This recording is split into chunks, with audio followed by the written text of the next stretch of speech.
Good evening, everybody, and welcome to another Tuesday night edition of Gaming After Dark. I am your host, Mr. Boom Boom Kaboom. I am back in the room and I'm ready to go. And as usual, I have my amazing panel ready to rock out with us tonight. So we're going to start off with the man who is loud and proud. He tells it like he means it.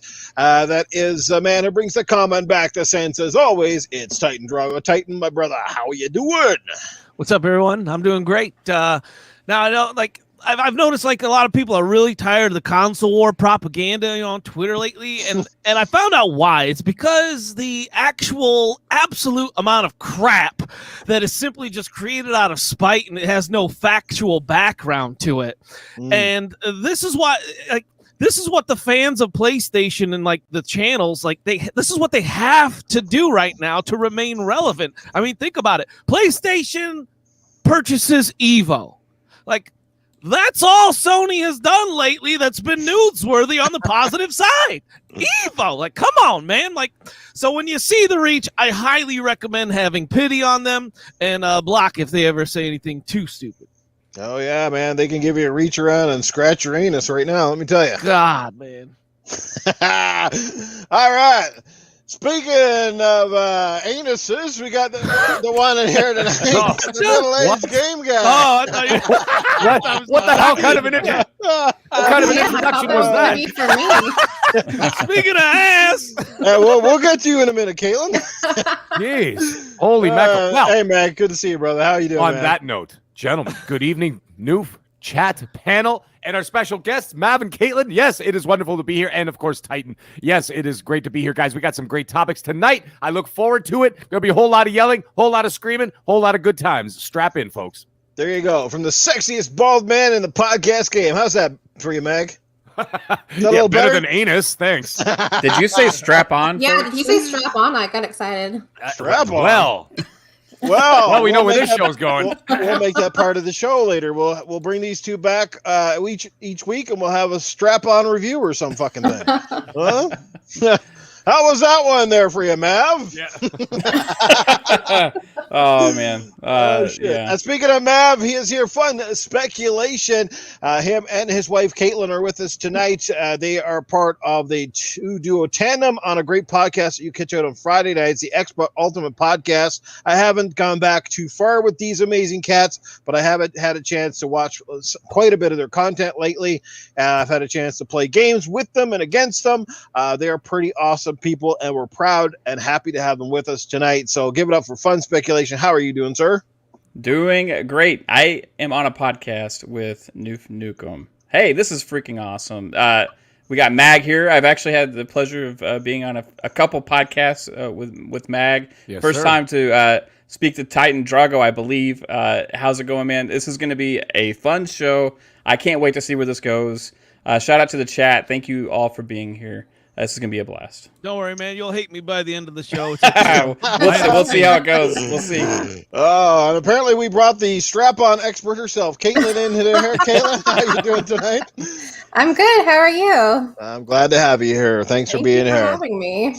All right, this is going to be a fun show, guys. It's going to be a fun one indeed. We got some topics, like I said to the guys before we went live. Lots of interpretation here. A lot of crap been going on lately. Not a lot of like concrete news, but just a lot of stuff floating in the air, so to speak. And like Titan said, not to be console warish here, but the PlayStation side of things, or at least the Sony troll kind of side of things, they've been really grabbing at straws lately. They're going for every little smidgen of stuff that they can get because their pond has been drying up and Xbox has been overflowing. I think I'm safe to say that with types of things. One of the latest ones being, it's not really a topic tonight, but of course, people making a big deal of the fact that you have to pay a fee for Dolby Atmos, which, as far as I know, you've had to do that for several years now. It was never an issue before, but now the Xbox brings out a new wireless headset. Everybody's making a stink about it. It's not like if you don't buy it, the headset doesn't work. You just use Windows Sonic.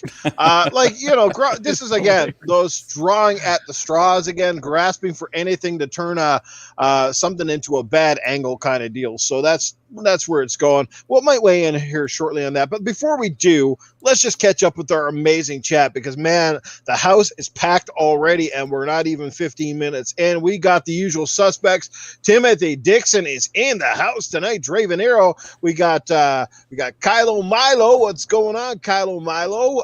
Custod Zex is hanging out. Doggy Dog, it was just on Retro Renegades, is gracing us in the chat tonight.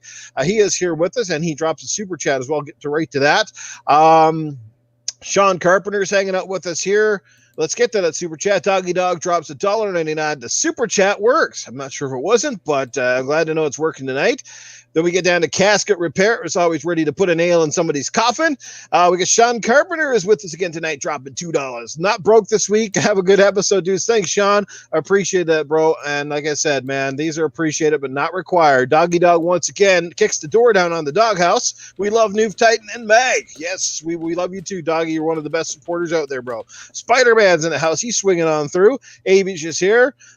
We have got, who else we got going on here? We got Deck. Deck is always here. Deck swinging in from the RDX chat, I noticed. And let's get down to Atrocity Knights. Ryan Galloway, one of my best friends in the whole wide world. What's up, Ryan? How you doing? The doctor is in the house. Felix Betancourt, and Felix loves the show as well. We got Pong Soul. Pong is another guy who's been making big waves in the podcast game. What's up, Pong? Glad to have you here, bro. And we enjoyed having you on the podcast the other week. Slinky M is hanging out with us as well. And I think we caught just about up with everyone. Custods X. Yeah, baby. Even Mav. Look at that. I don't know if that's... if he's trying to butter somebody's toast there, but he put $2 in the super chat. Here's the gas fee you asked for. Oh, apparently he's saying I'm paying him to be here. What the fuck? He's paying me to. Good shit, man. Thanks, Mav. You didn't He have told to me do I it, had to pay him something else. It wasn't behind closed doors, huh? Oh, strap on in the mail kind of shit going on here. What's going on? I'll DM you the address. It might get lost in the mail when things are going. Fuck, I sent Crazy Greek guy's fucking goddamn game on fucking February the 12th. He hasn't got it yet. Thank you, Canada. Fucking post. Yeah, dipshits. Wow. Well, apparently it was in Vancouver for fucking like 3 weeks or some shit. And then it just got processed like 2 days ago or some damn thing. And it's in California. Is California close to Colorado? Because how the fuck does it go from Fort Saskatchewan to BC down to California and still waiting to come back to Colorado? Something is going on here, people. There's no crack in the pack. It's a fucking game. Come on. People keep playing it at every stop. I think so, man. Well, you got a good game to play because it's Immortals, Phoenix Rising. So there you go. Right on. Joe Dunmore is here. Hey. Mag, you got to go ahead and say it, man, because nobody introduces Joe. Yeah, of course. Yeah, Joe Dunmore. Yeah. Oh, Love it. yeah. There you go. All right, let's get right into it, guys. It's going to be a great show. Let's kick it off. Xbox Live no longer live. What do I mean by that? Well, apparently they've gotten rid of the name Xbox Live. We've known it as Xbox Live since the dawn of time, since the dinosaurs roamed over the Xbox landscape. It's been Xbox Live. I had no issue with the name before. I don't know why they decided to change it, but it's got something to do. And the worst part about it is they named it Xbox Network now. And I don't like that simply for the fact that when you say Xbox Network, you think PlayStation Network and Nintendo Network, and everything's a network. Come on, guys, get original here. So what do you guys think about the name change, and what ultimately do you think it means? Titan, it sounds like you're chomping at the bit. Take it away. Not really. I don't like it. I don't like the name change. Like I said, it's You almost like the name change? No, I do not Oh. like the name change. I liked Xbox Live. I thought it was original. I still when you say Xbox Live, I can picture the original logo in my head. You know, like that's how game changing it was. You know, Yes.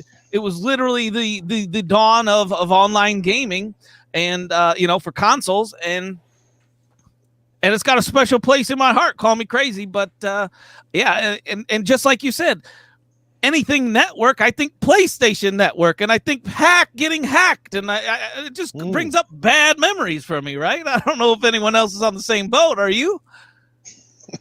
No. Sorry, I'm jumping in on this one. Jump in. Listen, this literally means nothing to me personally because I barely even use the word Xbox Live anymore anyway. You because don't even remember when Xbox Live first came out, you fraud.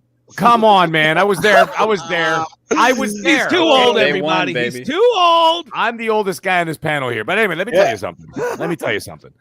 My Xbox Live is now being paid through Game Pass Ultimate, right? So I never have to really utter the words, except for on the show. This is literally the first time I've said Xbox Live in God knows how long. But here's the thing.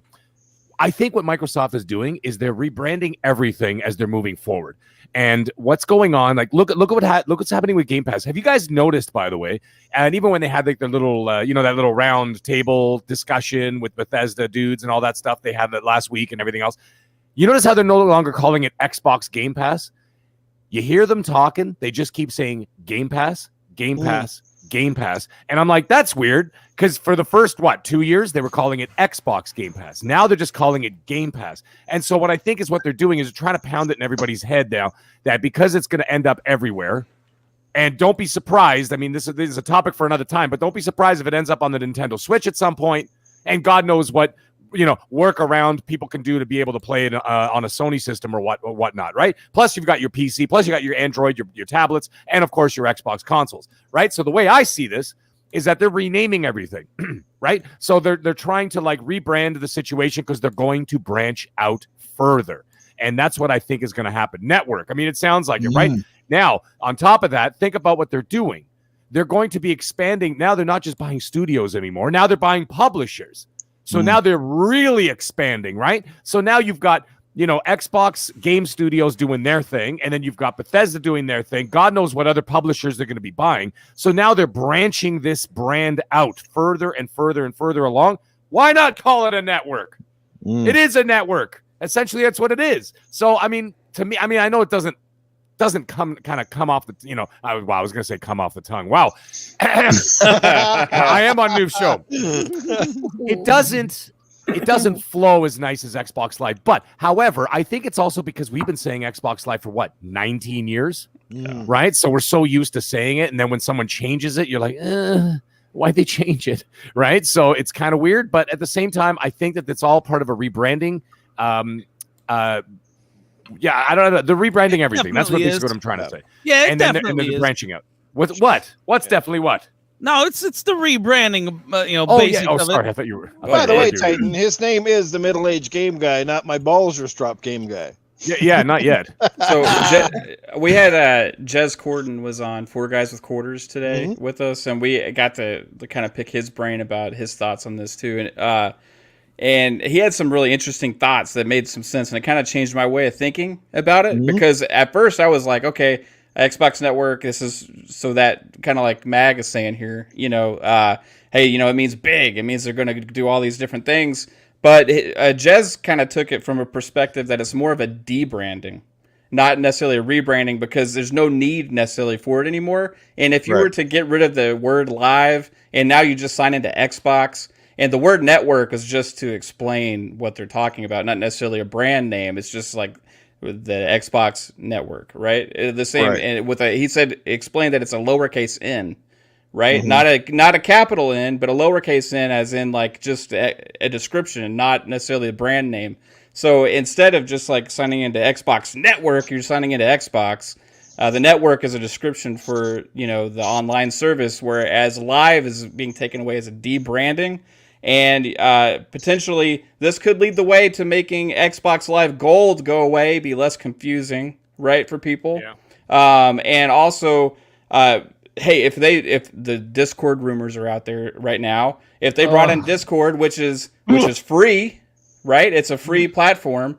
You're gonna bring that on behind a paywall and stuff. This is just opens the door to like get with the times a little bit. I think is kind of more what it is, and that's what he was explaining, because Xbox Live is not necessarily something that people need anymore. It's more just, hey, you sign into your Xbox like you sign into your PC, like you sign into anything. Like when the Xbox Live launched, it was a new service. It was like a new thing. Nobody like had really had access to this online unified service in gaming before, right? Now that's everywhere, So it's kind of just a sign of the times. But I have a question. What about people that don't have Game Pass? Don't they have to buy Xbox Live? Currently, unless you're on PC. Well, Yes. Yeah. Currently, Well, yes, but they're thinking they're going to take that away, is what a lot of people have been saying. Well, aren't they going to be taking it away just for the free-to-play games, though? Well, that they've already announced when the whole debacle happened. Yeah, no, I know that. We did that show. But what I'm saying is, so the free-to-play games, but I think what Kaitlin's getting at here, though, like, let's say you're just going to play Call of Duty, like regular Call of Duty or Battlefield 6 or whatever. You're still good. If you don't have Game Pass, you're still going to have to get Xbox, that Live but what will it be called? Currently, that's the way it is. But there's been a lot of speculation that is going to go away. That paywall is going to go away, period. Now, it's not going to happen immediately, but this is a step maybe towards that. If you just get rid of the word live, then, hey, it's just the Xbox network. And then eventually Xbox Live Gold just gets rolled into Game Pass, period. And you don't necessarily have to have a paywall for online play, period. Right. How do you feel about that though, Kaitlin? Does it really bother you? The chat is obviously, like I said, I think a lot of us do like the name Xbox Live, but at the end of the day, it really doesn't make much difference. At the end of the day, as long as the service is functional and really doesn't change a lot of the aspects of it that we've come to know and love. So how do you feel about it? I agree with Mag. I mean, Xbox Live rolls off the tongue a lot better, but other than that, I really don't give two shits. Mm-hmm. Yeah. Doesn't affect me either. Okay, Mav said it best there. Like for me personally, here's the way I look at it. Okay, the half glass full, the half glass empty. Now we know that it wasn't that long ago that Microsoft was gonna nail us gold members with the big heist, the hike, fee hike, right? And of course, people got up against it. So the negative side of me wants to think that somehow they want to get rid of live because they want to get rid of the stigma that may come with live or the confusion that often surrounds it. Like people, unless you're a gamer and have been gaming for a long time, a lot of people still essentially don't really know what Xbox Live actually is or what it encompasses. Network is more of a generalized term. When you think network, you kind of know it's got something to do with, getting online, right? So I'm a little concerned with the name branding because sometimes when people change names, it's more or less to change something so that people, like when they're ready to say, kick in a new fee or charge you another fee, they change names up so that all of a sudden people they're not susceptible to it. Do you know what I mean? It's like it's hidden behind another name, but that's the way they draw you in, or they kind of get you to forget about what was going on. You know what I mean? Like my thing is. Let me cut you off right there. My thing is with that, they're going to change one of the names, like get rid of the word Xbox then, because that's the word that's going to get people riled up. That's the word that people hate. People don't hate the word live, and quite frankly, people aren't going to care for the word network, especially when your network goes down, then people then that's going to open up a new can of worms. You watch. Yeah, but I don't think network is actually part of the brand of what they're calling it, because it wasn't like Xbox network with a capital N. It was just Xbox. Why does that matter? Because it's not a rebranding as much as it is just taking away the word live. Right. Because people associate Xbox Live with, like as Jez was saying earlier, as a paywall. Right. Xbox Live is a paywall for services. Agree with that. There's a lot of things I disagree with that guy upon, and that's definitely one of them. But another thing is why does the classic name need to change? I mean, they still call different versions of cars by their same names, don't they? Yeah. Like Jaguar is still Jaguar, Ferrari still Ferrari, right? This has been through. But Xbox is still Xbox. Yeah, you know what I mean. They're not going to get rid of Live. Xbox. Like, we're not talking about the console. We're talking about the online of it, the Xbox Live. Well, but in all likelihood, what I think it is that they want to have a globalized name that's something that's obviously recognizable and that encompasses more than just, say, an online gaming service. Now, if the rumors are to be true, and it's one of our topics later on about them buying, say, Discord, don't you think that potentially Discord would fall under the Xbox network. So the network is basically an umbrella for a lot of the services that will be online and sort of exclusively used within the Xbox ecosystem, whether it's on PC or console. And also if they're planning to drop the paywall entirely, so perhaps down the road they do finally say we're getting rid of the Xbox Live Gold fees, period. Perhaps, and that's what Jay Slayer in the chat is talking about. He said Live isn't the paywall, Gold is, and he's absolutely right. Yeah, but people Gold is the associate that still. Like, you know, when you say They might Xbox not let it Live, go. Is that what you're trying to say? well, I'm just saying people associate Xbox Live with a multiplayer paywall. Whether you say Xbox Live Gold or not, just like, and if you talk about Xbox Live, the majority of people know on Xbox you have to pay for multiplayer. Here's another thing. If you're changing that paywall, right? If you're bringing it down, then why change the name? Because then Live is obsolete. But you're making that then you're just signing into Xbox. I think it's something. There's something bigger behind it that they're trying to do. That's what I'm thinking. Well, there's something much bigger than we're working on getting something back huge. into the topic we're going to be Something's talking going about later. Something's going down. Like you said, when generally name changes come, they're rebranding it for a reason. You know, we saw them get rid of the well, I think when they did Mixer, wasn't there a licensing issue or something they had that's part of the reason they changed it from what was the one they had? What was the name of it before? I can't Beam. remember. Beam, right. And I think there was some issue there with the name Beam, or somebody else had some kind of right to it somewhere, and I think they were, instead of going through a long fucking costly court battle and all that bullshit that comes with it, I think they were just like, you know what, let's just change it. We're, you know, and of course Mixer had an X in the name too, which maybe nobody picked up on it. Mixer, you know, so I thought it was kind of cool since it was native. And I missed that, by the way, man. I tell you, when you get on Twitch, you start finding out how much I actually really enjoyed Mixer. But anyway, that's a topic for another day.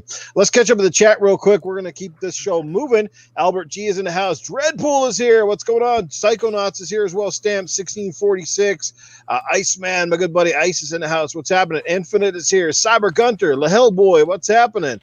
Fastback is hanging out. Jay Slayer, Jay. Kruma, what's going on? Timothy Dixon's still hanging out with us. Who else do we miss here, guys? We got Anime Heaven is here. What's going on? Terrence Tate, the doctor's in the house, probably ready to probe some a-holes here. Avish is here. What's going on? Yeah, man. So we got a great crew in the house. Pong Soul, like I said, everybody's here, man. And we got another super chat. Let's get to, actually a couple here. Let me catch up to them. One was dropped by Psychonauts. He drops $5 earlier on. Says, shout out to everyone on the panel and everyone in the chat. Love the show, Noof. Well, we greatly appreciate it, man. And I couldn't do it without my amazing panel and our fantastic guests that we have each and every week. And scrolling down, we got another one coming in from our good friend DJ Berto Das. I'm in the house. Hit the like button. We will hit the like button just for you, DJ Berto. Good stuff right there. Mike Sperling, how you doing, man? Xbox Network. The network is just a placeholder for right now. So there you go. Who knows what's up, guys? So something's cooking. Where there's smoke, there's often fire. House ain't burning down yet, but I think a few of us have got the extinguishers ready to roll. Okay, let's get right into it. We got another topic. Do we need to touch on that one anymore? No. I was just going to say to Mav, I think that you're putting a little bit too much stock into what Jez said, because we were kind of on the same page. I say, he changed my mind. Yeah, I know, but he could know stuff, and he's not going to fucking say anything about it. Yeah, well, he definitely does know stuff, Jez. Yeah. He's often right about a lot of things. Right, because I mean, just where he was coming from, it just made sense to me. I do think there is more to this. I mean, there's definitely more to it, right? I'm not 100%. Saying that there's not more to it. They're going big. They're going huge. Probably far beyond any of us can even really actually think about right now, and I think that a lot of that's behind it.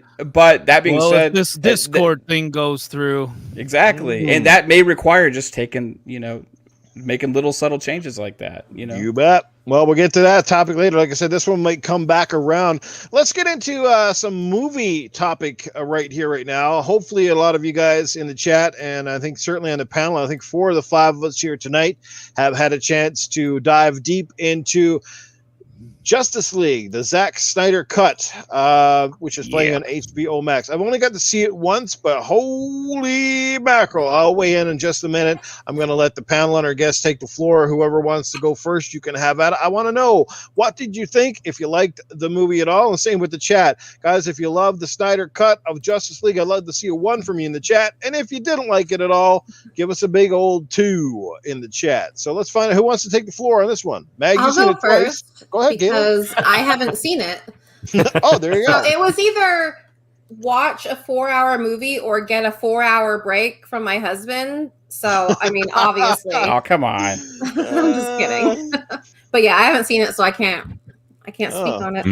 Jeez, I figured you ladies be lining up just to see that big scene, Henry Cavill with his shirt off, pressing the statue. Or even Aquaman with his shirt off. Come on, man. Give me a dad bod. Oh, you like the dad bod? You got one here, baby. I know, baby. You like the little pot belly there, dude? Yeah. I had pot roast tonight. That's awesome. That's awesome. Good stuff. Okay, so there we go. Well, hopefully you'll get to check it out eventually. Well, since you brought up Mav, why don't you let us know what you thought about it? I mean, are you a DC guy at all? Did you like the original? And how did you feel about the newer version? So I like all superhero movies, even when they're bad, just because I like to watch superhero stuff, and it's just fun.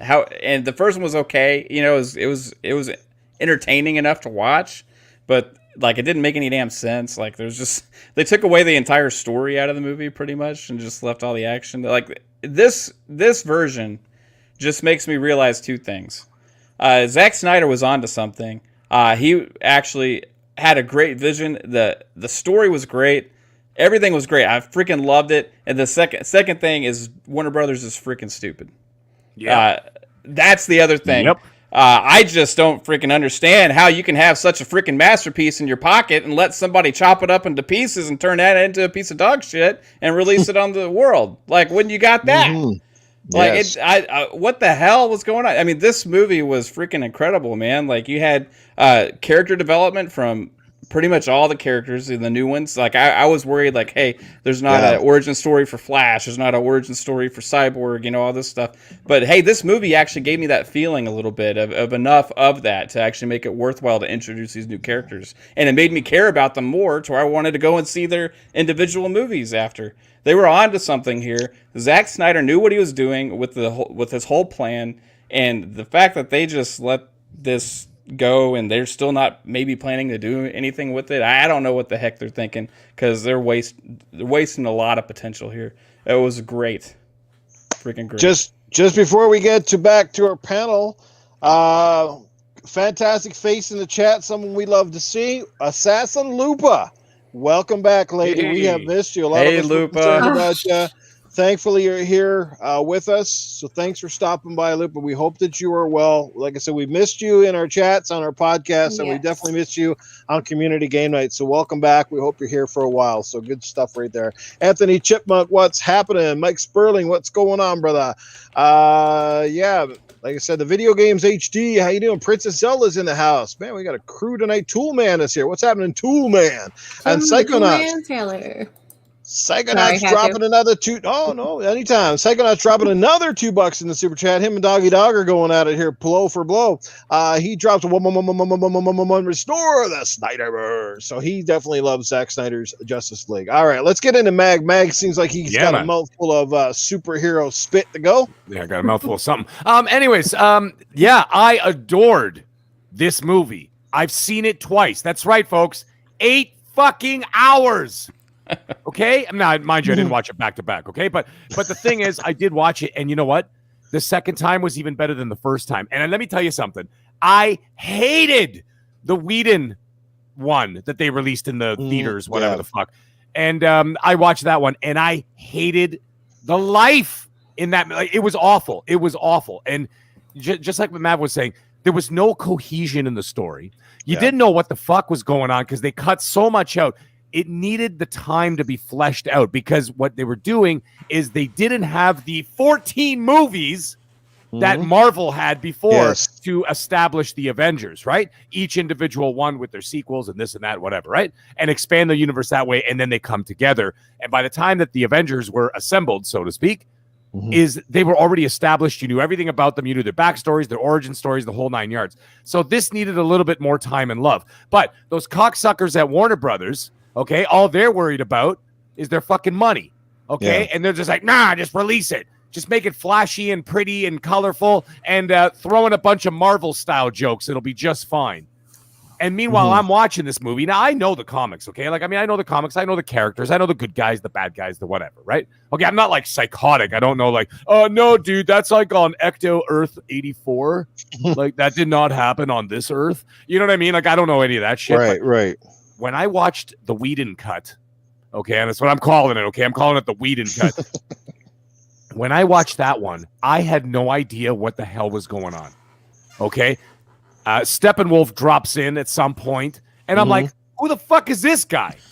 Right? I had no idea who he was. And then I'm like, wait, why is he showing up on Wonder Woman's island? Like, what's going on? There was no backstory. There was no context. There was nothing. It was just like, it was like Suicide Squad. It was like scene after scene that were just kind of cut together, and there was no cohesive storyline. This, on the other hand, was remarkable from beginning to end. Now, the one thing I really liked about this movie is that it had, especially the first half, the first 2 hours. I can't believe I'm going to use this word, but I'm going to use this word. It had gravitas to it. Yes, there was a heaviness. There was a weight to it. You actually felt like something important was about to happen, which it did, and you felt it. You felt that like there was something big looming. You know, kind of like that Thanos. You know how Thanos was always kind of like poking around in the background like Voldemort in Harry Potter. Like, he's not even in it for 80% of the entire series, but his presence was always looming, right? Yeah. And you kind of felt that in the first half of this movie, they really did a good job of building this dark side situation, whatever. And Steppenwolf just kind of being like one of his henchmen, so to speak. But anyways, it added that gravitas to it. It added a heaviness. It added drama to it. And man, I got to say, I thought it was so cool and so touching at the same time. The music was excellent. All the musical choices, because I love Zack Snyder's movies, especially like even like Watchmen and stuff. You know, when they have like those scenes where it just has like a song in it and whatever, and it's telling a story without saying a goddamn word. You know what I mean? And the Superman scream at the beginning with like those alpha waves, like, or the shock waves going out across the world. That was fucking incredible. I love that, like the visuals of it. Now, the other thing is too, they improved on all those characters. They made after watching Wonder Woman 84, I wanted to throw myself out of a fucking window. Okay, but they brought Wonder Woman back to the forefront, and my God, was she a badass in this movie. Now, I know in the original cut, there was that scene, you know, where those guys hold the people hostage with the bombs, and the Irish guy with the black hat. And he's like, I'm going to kill all these children. You know, remember that? And then Wonder Woman burst through the door. Well, they redid some of the action scenes in there. And holy shit. Yeah, she was a badass in there. Oh, my God. Did they add some ferocity to that fight? Like, Wonder Woman literally kicked a dude, and he went 30 feet across the room and then through a wall. And I'm like, that's what I want to see from the Amazon princess. Okay, I don't want to see her, dancing with Cheetah in an 80s mall. I want to see her kicking dudes through walls. Okay, and that was incredible. So they added all that to it. The slow-mo, I know people hate the Zack Snyder slow-mo. Some people are just like, oh, it's too much slow-mo. Even IGN did an article. They're like, 10% of the Snyder Cut is in slow motion. I'm like, so fucking what? If it's cool. You're stepping on my toes, man. Good. I'm going to step on your neck when I'm done. Let me tell you something. I love it. That scene, and I'm going to call out 2 more scenes that I'm going to pass off the mic because I could talk about this all night, but there's 2 scenes that stuck out to me that really, really were incredible. 3 of them. Yeah. One I already mentioned was the Superman scream, okay, with the shockwaves. I thought that was amazing. The other one I thought was incredible was when Flash was running past time. Yeah. When he was running and he was trying to outpace the speed of light or whatever the hell it was, and he was trying to run past time. And that was unbelievable. Watching, like, as you could see, like, sort of, again, the shockwave sort of vibe, the shockwave of reality moving out, and he's running on top of it. That was incredible. And Titan, guess what? It was in slow motion. You have a problem with it? Yes! Okay. Well, Flash's big moment in the other version was saving like a freaking family of 4. Oh yeah, in the pickup Yeah. You truck. know, like the contrast to this. I know, Like, it's and then crazy. you see Superman carrying Yeah. like literally the entire townhouse complex on his back. Like that was just, Titans chopping again, but before we do, let's catch up with the super chat because you can't stay long. Shane Tomlin is here, dropping £5. I don't think I can stay to the end, but I wanted to show my support. Justice League is fantastic. Love you guys. You make me laugh so much. We're glad we can make you laugh, Shane, and thanks for the super chat. Oh my God, look at this. Doggy Dog and Psychonauts taking shots at each other again here.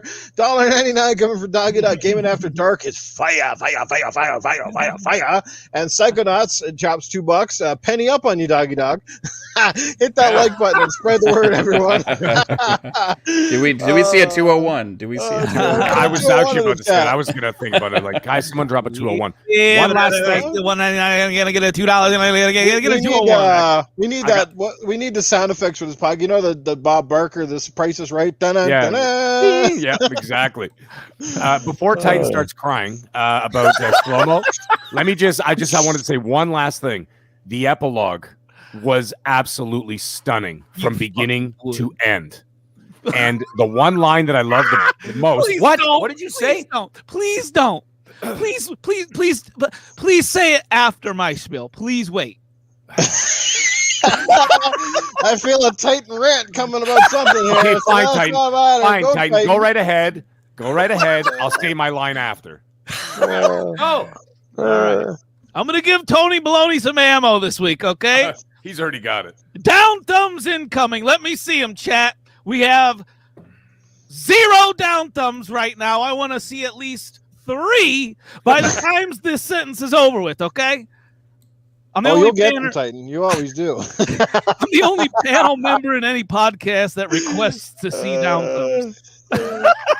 Holy, what the fuck is going on? There we go. 2. All right, but you guys are late on that. Anyways. Cyber Gunder dropping $5. Oh, you like this one? We need the smite cut, he says. Yeah. The Doggy Dog comes back. Oh man, I gotta stop saying this stuff because Doggy Dog's firing $3.99 in here now. He's like, I wish it would let me do $4.20. And Iceman drops $9.99. Gaming After Dark is awesome, but when does gaming before dark start? Just saying. Interesting. I'll let you know about that later. All right, go ahead, or Titan. All right. So I enjoyed about 40 minutes of this movie, and most of that was Superman. I thought it was pretty dull until, I thought the beginning was cool. I liked the way it started, and what do you know, Superman was there. And then I thought it was pretty boring until he came back. Another problem I got, Victor the Cyborg. That dude had the cheesiest one-liners ever, man. Every time he opened his mouth for a one-liner, I was like, really? Come on, man. Like there was like a couple of them I was like if I handed a notepad to my children, I feel like they could have come up with better one-liners. But also, I feel you had to be like a comic book nerd to understand the end, because this is why I wanted to cut you off, Mag. And by the way, my name is the Martian Man. Like, what the fuck? Like, there's like 150 people in the fucking world that are having a meaningful reaction to that. Mag, were you fucking one of them? No, well, I know who Martian Manhunter was, and I like that they tied it in with Man of Steel, because remember, he was the general in Man of Steel. So he's been there all through all those movies. Oh, I never thought about it. Yeah, that's true. Remember about that? Which is kind of goes along with his story from the comics and stuff. He's always kind of been there in hiding and stuff. You remember at the end of Man of Steel, he was standing there. I mean, he was there for the whole movie, but he was at the end of the thing when what's his name? When Superman took Bruce Wayne's satellite and then slammed it down in front of him, and he's like, "Stop spying on me." Right, and it was that, and there was the general there, but the general was there for the whole movie. So this goes all the way back to Man of Steel that he's been there. Now, that wasn't the line I was going to say, by the way, Titan. Okay, so don't get excited. Continue. All right. And I guess was it Smallville? Was it Smallville? Because there was a Martian from Mars that was in Smallville. Is that the same guy or is that a different guy? Oh, different guy. It was a different guy. I think you're thinking of that little guy Marvin from the Looney Tunes. Oh, choke you out. Hey, Titan, how you doing there, buddy? But someone mentioned Aquaman with his shirt off, and like what was the fucking point of even wearing a shirt if you're just gonna take it off every time you dive in the goddamn water? I swear, he was getting his shirts from inside the water, coming on shore, and then taking them off when he went back. He's got that's where he keeps his shirts at. No, hold on a second, Titan. When he got in the water, he left his clothes on the beach because remember the girl picked it up and then she smelled it because obviously he fucked her. Right? At some point. Well, come on, man. What kind of a reasonable human being just picks up a sweater and sniffs it? Obviously he fucked her at some point. Right? Because he's a hard drinking, partying kind of dude. He obviously comes up there. You saw he's always got a fucking bottle of liquor on him. So the dude likes to party. And he probably banged her. She was like, out of those horrible looking pale people on that island, she was kind of like the hottest one there, I guess. But here's the thing, Titan. Here's the thing. No, Mag, she was actually smelling his shirt and she goes, just as I thought, he wears Aqua Velva. Baby. That was after they got done singing that Bjork remix. That's right. They were singing that. No. What immediately came to my thought of that was like Volcano Man. The song with who was that tall guy? What's his name? The fucking actor. Do you know who sang that song? The Volcano Man. Oh God, Titan, you're on your own there, dude. Oh my God, it'll come to me later. But anyways, you also mentioned the slow-mo, and that's what the movie gave me the feeling, because 70% I was feeling boredom throughout it, and it kind of makes sense mathematically. Think about it. 10% of the movie, like you said, shot in slow motion. Now do the math. If it's 4 hours and 10 minutes, that's 250 minutes. That's 25 minutes of slow motion. Mag watched 50 minutes of slow motion, people. But there was so many little nuances in those slow motion. It wasn't just a slow motion shot, so you can get like a slow motion shot of like Wonder Woman's ass or something stupid like that. Like it was slow motion shots of like if you look at all the little nuances of what was going on. They were badass. They were fucking shots, badass, man. Like you see particles breaking off this and that. They were bringing attention to the artistry on the screen and how much work put into it, and so that way it just didn't flash on by, and then you miss out how much freaking work they put into that scene. It was like insane. A lot of those things were fantastic, but I can't get past the fact that Mag actually grew gray hairs in his nose by the end of watching this movie twice over. I loved it. Can I say my line, by the way? The line I want to say? Have at it, man. This is the epilogue. It had nothing to do with Martian Manhunter. It had everything to do with the dark world that, with Superman doing his thing. Clearly, they were going after that injustice sort of vibe of Lois dying and then making Superman snap, right? Because remember Flash went all the way back in Batman v Superman. Flash went back in time and stuck his head in like Bruce Wayne's face, and he's like, "It's Lois." It's like, "It's Lois. It all has to do with Lois." They weren't referring to anything else except for the end of Justice League. And that was what that was all about, right? So obviously Lois dies at the hands of somebody, most likely Lex Luthor, and Superman snaps, and then he becomes basically an agent of Darkseid. Anyways, the line that I loved is when Jared Leto's much improved Joker showed up with the black mouth and the bloody teeth and the whole thing. Yeah. And he said that line and Batman said to him, Batman's like, "I'm going to fucking kill you." Or something like that. He actually said the F word too. That was great. But I loved what Joker said to him. And he looked at him with those deadpan eyes and he just said, "Why would you send a boy wonder to do a man's job?" And I was like, yes, that goes all the way back, of course, to Death in the Family when Joker beat Robin to death with the crowbar, right?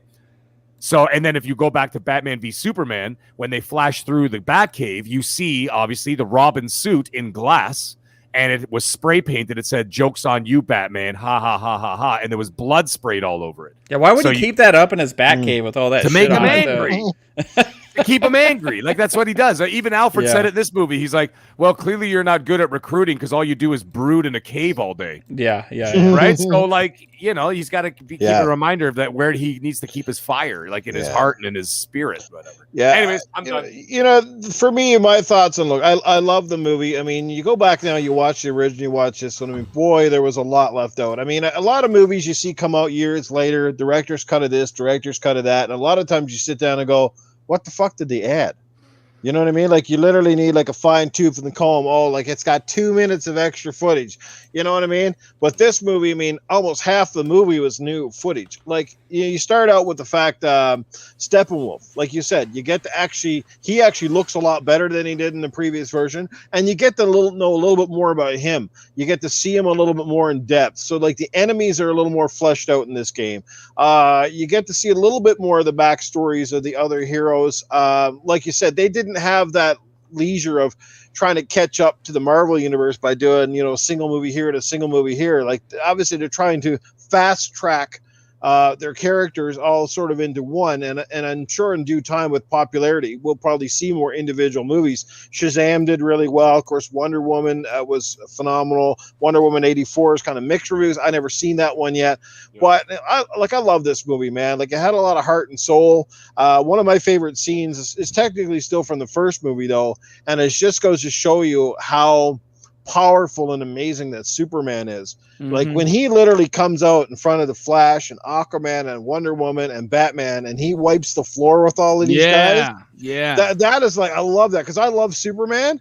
And like I said, that's what I'm saying. And that's why with the video games, man, they need to make this shit fucking feel powerful. That's why I didn't like the Avengers game, because the fucking Avengers did not feel super powerful at all. They just felt wussy puss to me. Oh, I got to collect shit to become a superhero. What the fuck is that? You know? Yeah. No, you want to, you know, but I love that scene. I love the Henry Cavill. I liked how, you know, that brooding, just, you know, and it kind of reminds you too of how vulnerable we are, because if he wanted to be evil and bad, he could annihilate the fucking planet. You know what I mean? But thank God he's on the good side and he comes to his senses. But, you know, I love that dynamic. There was a better dynamic in this film with him and Lois. There's just a lot in this movie. Of course, you even got to see the black Superman suit, something that we saw toy lines with it, but we never saw it in the original film, or Whedon's version.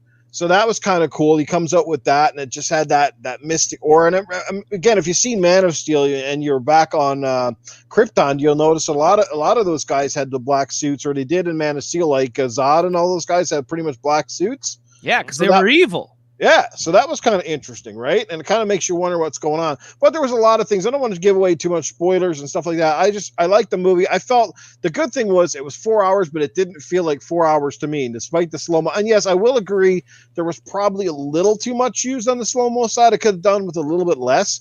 But I like what they did overall. Like, I think the special effects took a step up. They got rid of some of the cheesy scenes. They made it a little darker, a little more meaningful. There was some weight. There was some weight and some soul behind this movie. And I really liked that, where you felt the consequences were higher than ever before. Of course, you finally got to really see a good chunk of Darkseid, whereas before he was kind of little quips and wibbles. You know, and now you actually get to see him. And a shout out to one scene toward the end with Aquaman. This is kind of cool because he's looking for his dad, and guess where he is, man? Back in my little home province of Newfoundland and Labrador.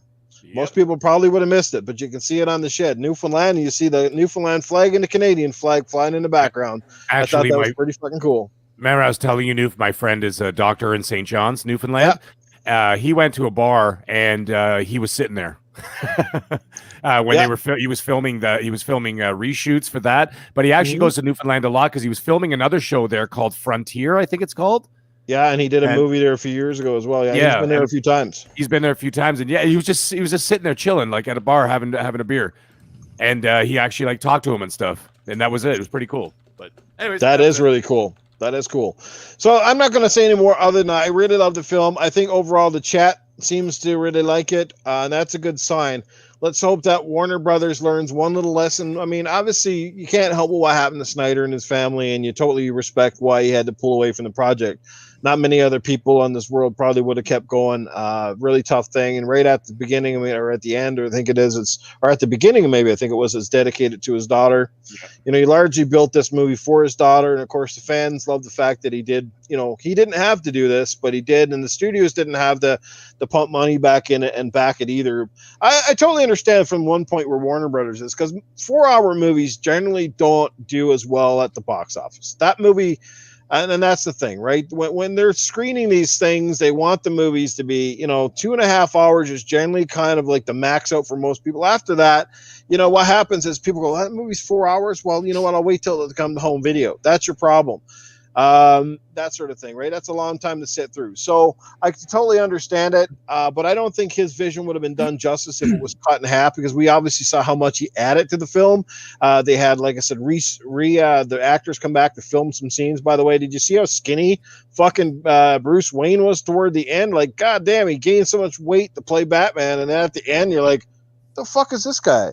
Yeah. Like what the fuck, man? He starved himself to death here now. What? He went to rehab because he was like really heavy into alcohol, like a really big time alcoholic. So he probably gained a shitload of weight with the alcohol. So being in rehab, he probably got into shape, right? Lost a ton of weight because he's not carrying all that sugar in his body and stuff, right? And so that's probably what happened. Because now he's clean, right? So Will Ferrell, the from Volcano Man, that movie Eurovision. It was called Eurovision. you actually looked it up? Yes. Someone on Twitter had a funny line. I don't know who it was. He posted on Twitter. He said, "You know, Bruce Wayne has seen a lot of shit in his day. When a green fucking alien shows up at his doorstep unannounced, and he just walks out casually and goes, 'Excuse me, can I help you?'" That's true. You're like, I thought that was isn't great. that the fucking truth? He just walks it nonchalant, like, yeah, buddy, is there, you know, what else you want, right? Casket Repair said Brightburn is his Superman. I don't know that one, but I'll tell you my Superman is incredible, man. Great movie. Well, my Superman is from Smallville. Freaking Tom Welling, the best Superman ever, and Michael Rosenbaum is the best Lex Luthor ever, hands down. You cannot mess with those two. It's your opinion. No, so facts. For me, the best Superman is the 80s, Christopher Reeve. I'm with you, Noof, 100%. Christopher Reeve's still the best. Hey, Henry Cavill's really good, though. I'll give him props. He plays a great Superman. I like Henry Cavill. I did not care for the Lex Luthor, though. I don't like that guy. Oh, God, no. Yeah. It's a weird casting. And Jared Leto is the Joker. Oh, no, started. I'm with you again there, Noof. That new Joker, though, man, I thought that was pretty fire. Mag, he was improved. Mm-hmm. But Jared Leto just still doesn't do it for me for the Joker. Those eyes, man. The eyes and the mouth, like the way he didn't play. I rewatched the last scenes with him talking to Bruce Wayne, and he literally doesn't blink the entire fucking time. He's like a fish. He's just staring at him with those fucking eyes, and the intensity of it was incredible. I just watched it over and over and over, and I'm like, holy shit, man, this guy's fucking intense. Yeah, I think it's too much, almost. I think I like Heath Ledger's version the best, I think. Well, Heath Ledger was unhinged, right? Yeah. Like, he was more unhinged and wild. This one just seems completely psychotic. The one in Suicide Squad was an absolute travesty. I will give you that. Absolutely. But I think this was a massive improvement. I'd be willing to see more of this kind of Joker. Because he seems really dangerous. Yeah, this is a good Joker version. I feel like, though, since it's him, like, you can't get that old image out of your head. I dropped it immediately. Did you? I suspended disbelief. I just like, that other Joker with the fluorescent green hair does not exist for me anymore. You know what I mean? Yeah, like I said, everybody's having interpretations. Yeah. You know, we've seen so many interpretations, and everybody has their favorites. Nobody's right, nobody's wrong. I mean, it's all interpretation. So, you know, I think it depends on where you are in your life when you are introduced. Because I think for a lot of us, like I said, for me and Mag, the 80s Superman was kind of when we were introduced. Oh, yeah. I mean, people might say, was it the guy who played Superman before Christopher Reeves? I forget what his name was. I'm sure somebody probably knows, but there was a few, right? I mean, over the generations. But yeah, so it's all interpretation. It's like the whole Michael Keaton versus the you know, fucking Christian Bale, all that kind of shit, right? So it is what it is. But anyway, I think it's safe to say a lot of us like that movie, guys. Go check it out if you haven't already. I think it's dope. And hey, we got that thumbs down after Titan, and we're at 76 awesome people watching, guys. Spread out the word. Share the love. And we're at that time of the night. We might as well get into our usual segment, which is called Ask Arnold. So now designed for our chat and our panel and our guests. If they have any questions for the Arnie, to drop them here right now. Let's see what Arnie's got to say tonight. Who wants to have the first question? I'll have at it. Arnie, if you were to play any role in that movie, what role would you prefer? I would always pick the Flash. You know why I like the Flash? Because he's got a great costume, and the thing is, I could have all the ladies, and they never see me coming. And then if I even got her pregnant, I'd just go back in time and erase the whole fucking shit. Oh my God. That's great. Arnie, do you want to see maybe a 4-hour? Do you want to see a 4-hour director's cut of Predator? 4 hours director cut of Predator would be awesome, because then I could at least 2 or 3 times during the movie, I could look at him and go, "You're one ugly motherfucker," and I liked it because I got to put on the cool mud all over my body, and I wanted to do that more in the film. But the next time I want some more sexy chicks to come along with me in the film, so we'll all get in the mud, and the next thing you know, it'll be me and a chick and the Predator, where I'll be mud wrestling. Arnie, did you care about how long that movie was? Did you care about, or even the amount of the slow-mo scenes? No, because I do 4 hours all the time. Usually when I'm having sex, it's over 4 hours long, and I'm constantly in slow-mo. Fuck, I'm almost 70 years old. How fast do you want me to go? You know, I do it slow. I take my time. I savor the flavor. That's what we do here. Excellent. I got one from Shane Tomlin here Yes. in the chat. What would Arnie do to Titan for his hate on Justice League? Good question. You know what I have to do? I have to take Titan Drago and I sit him down in a chair, and I put those toothpicks in his eyes, you know, like the movie, what was that, The Clockwork Orange? And I make him watch. You know what I do? As I'd sit down there, put Titan in the chair, pop his eyeballs open, keep his ears clean with the Q-tips, and I get him to watch crap gamer videos for 12 hours straight. Oh my God. Sure. Oh, I got the Gotham guy dropping $20 in here. I thought Snyder's Justice League was a great achievement and breathed new life into the franchise. And if any Marvel fanboys think that Darkseid is a ripoff of Thanos, Darkseid debuted in 71 and Thanos debuted in 73. Great for that tip, that little tidbit right there. Thank you so much, Gotham guy. You got to know he likes DC, and his name is Gotham guy. Assassin Loop. Ooh, that's salty. Let's not even go there with salty, okay? Oh shit. Any more questions? We'll take one more here. Kaitlin, Matt, I do have a question. Go ahead. All right. Marry, fuck, kill. Wonder Woman, Lois Lane, Martha Kent. That is a fantastic question, and nobody's ever really gave me a brain teaser like that. So, we marry, fuck, and kill. What was the choices again? Wonder Woman, Lois Lane, and Martha Kent. I would definitely fuck Wonder Woman because she's amazing, and I think it would be the best sex ever. I mean, that girl could hang you off of the ceiling. You know, fuck you 20 days to Sunday, upside down, inside out. You do it all. She's amazing, And of whip course you she's with got that whip. Well, that's the scary part, though, because she's got the whip of truth. She'll make you tell all sorts of truth to her. You can't even lie. So I would say, you know what, we'll do it, but you got to put that in the back shelf, okay? No way you're taking that out here.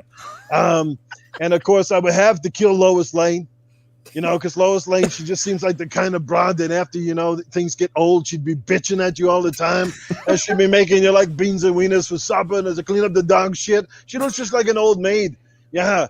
And the other one, I guess I'd have to marry Martha Kent because, you know, she's like your mom. You know, she's safe. She's comfy. She's actually sexy broad, especially back in the day. I remember that actress when she was back on Lonesome Dove. And, oh, my God, she's amazing. I like her. So that's your answer. I hope I did it well. And that's awesome. And Wonder Woman, call me. I'm still waiting. Maybe we could do a movie together. Terminator and Wonder Woman. Wouldn't that be great, Terminator and Wonder Woman?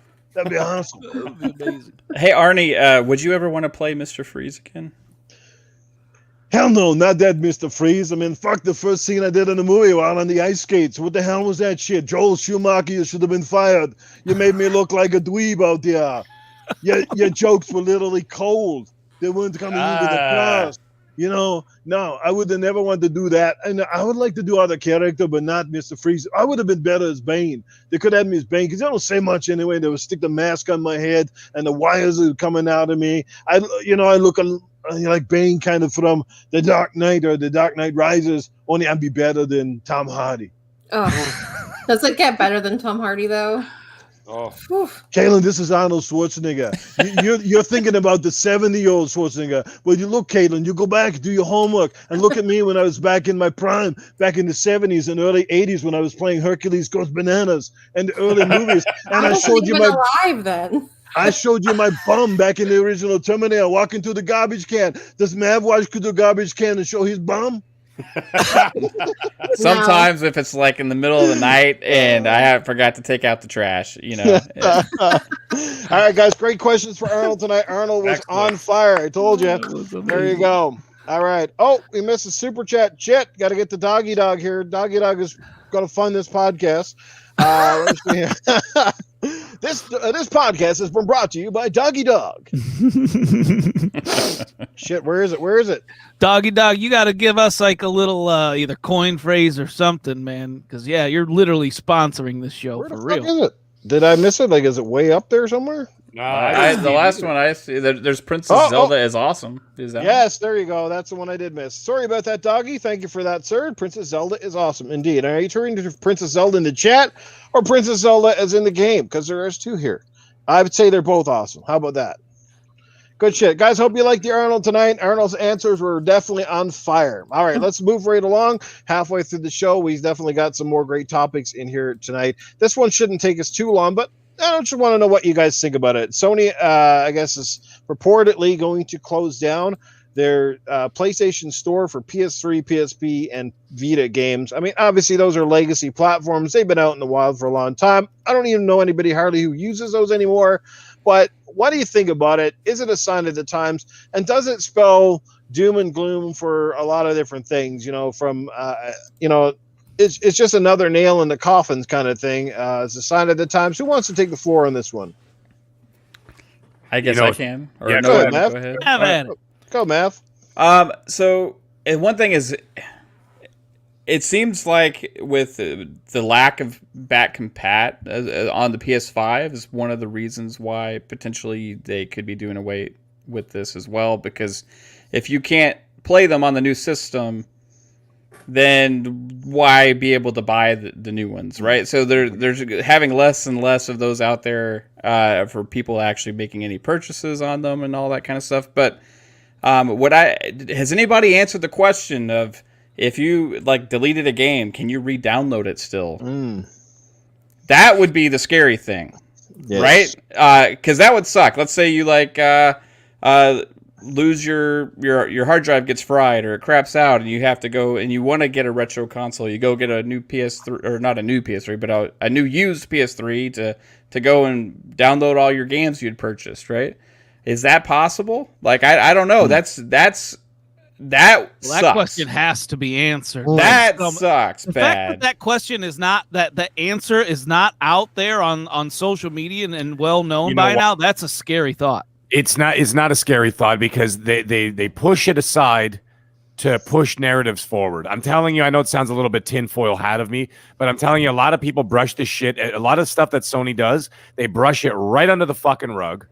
And I'm not a fan of it. I'm a fan of the PlayStation, as everybody knows. Not a fan of Sony, right? But the thing is, the media and the fans don't help because they don't ask for better. Matt hit on something there. Sorry, I didn't really mean to cut him off there or whatever. But I just wanted to say this. Matt is 100% correct that because there's a lack of backwards compatibility, why isn't the hardcore Sony fan base asking for their legacy titles to all be backwards compatible? Why aren't they figuring this out? Because they don't give a shit, right? It's always about they don't ask better from Sony. And that's a big problem. And that's what I see. But anyways, other than that, I had really not much to say about this subject, but just saying that's a thing.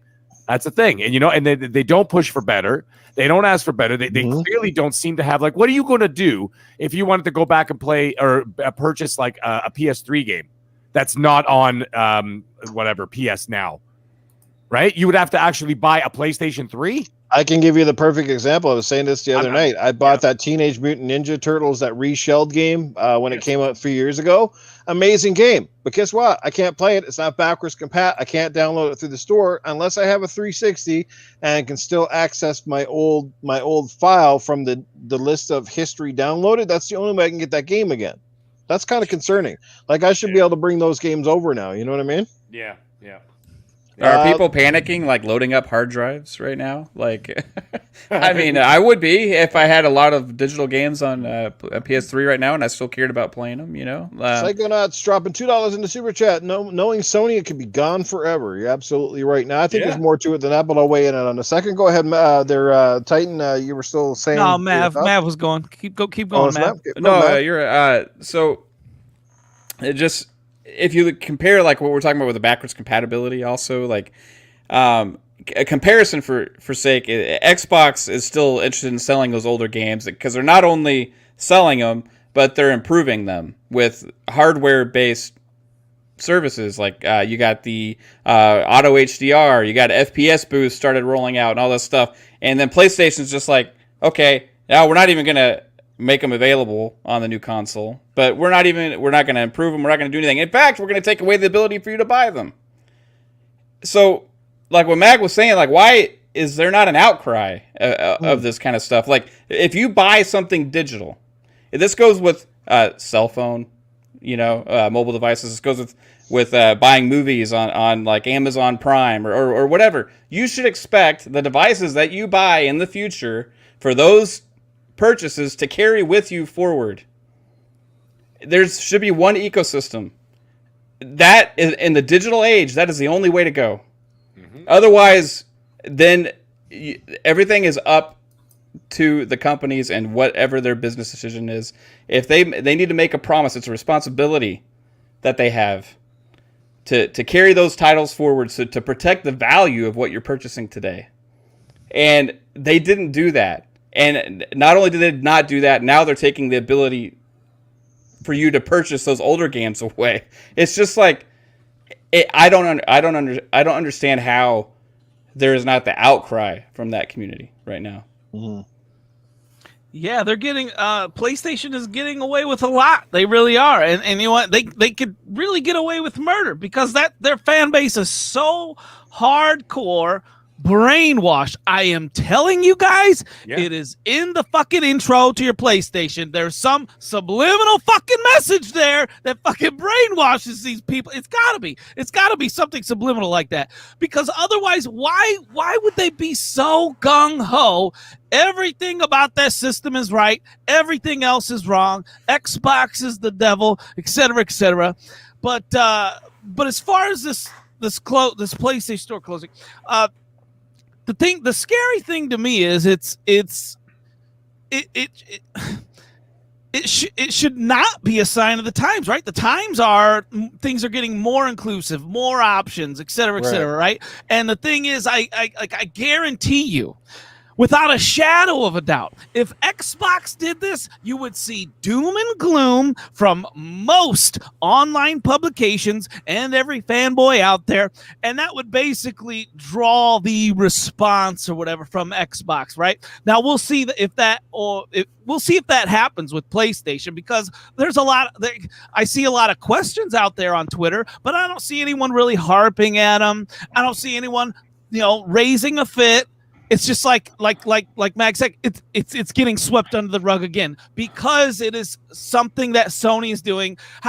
Negative, right? However slightly negative that is, right? Because to me, I don't care about this at all. Mm-hmm. But that's just me, but it does affect people, right? But it's still getting swept under the rug. The facts are the facts. It's still happening. So, right.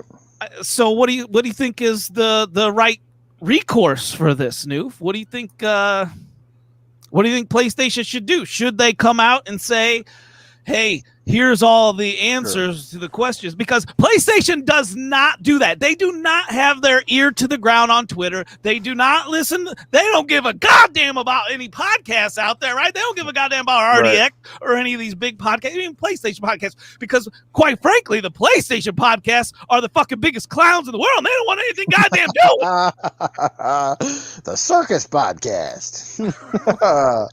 Well, since you're asking me, Titan, it's like this. Look, I mean, there are old games. I mean, how many of us at the end of the day really are going back to play? I'm not trying to defend Sony here. I mean, it's not the end of the freaking world, but it is kind of a sign of the times. But like you mentioned, Titan, it shouldn't be that way, because when you have someone like Microsoft who's clearly paving the way not only for new games, but they're bringing their back catalog of games over, and they're trying to bring in as many as possible, whether, you know, even we're going back to the original Xbox. It's pretty impressive.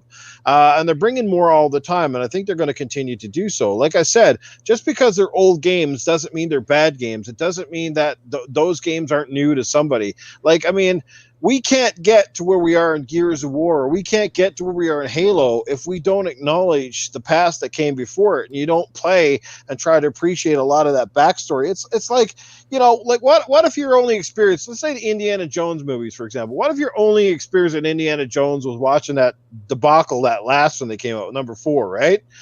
There's 3 amazing Indiana Jones movies before that. And they're kind of old, but thank God that we can still watch them via digital. We can still whatever.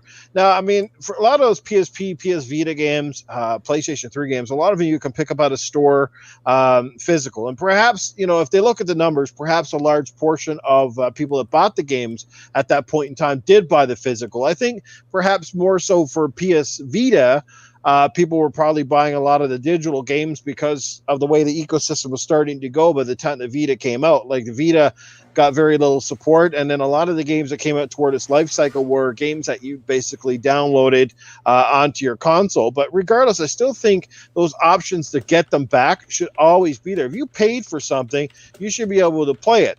I mean, how many people are still pissed off to this day with a game like what was that big one that came out on the PlayStation that had the 120 player multiplayer? What was it? People still pissed off about that big shooter? Ironically, I think it's called Mag. It is called Mag. Yeah. It's called Mag.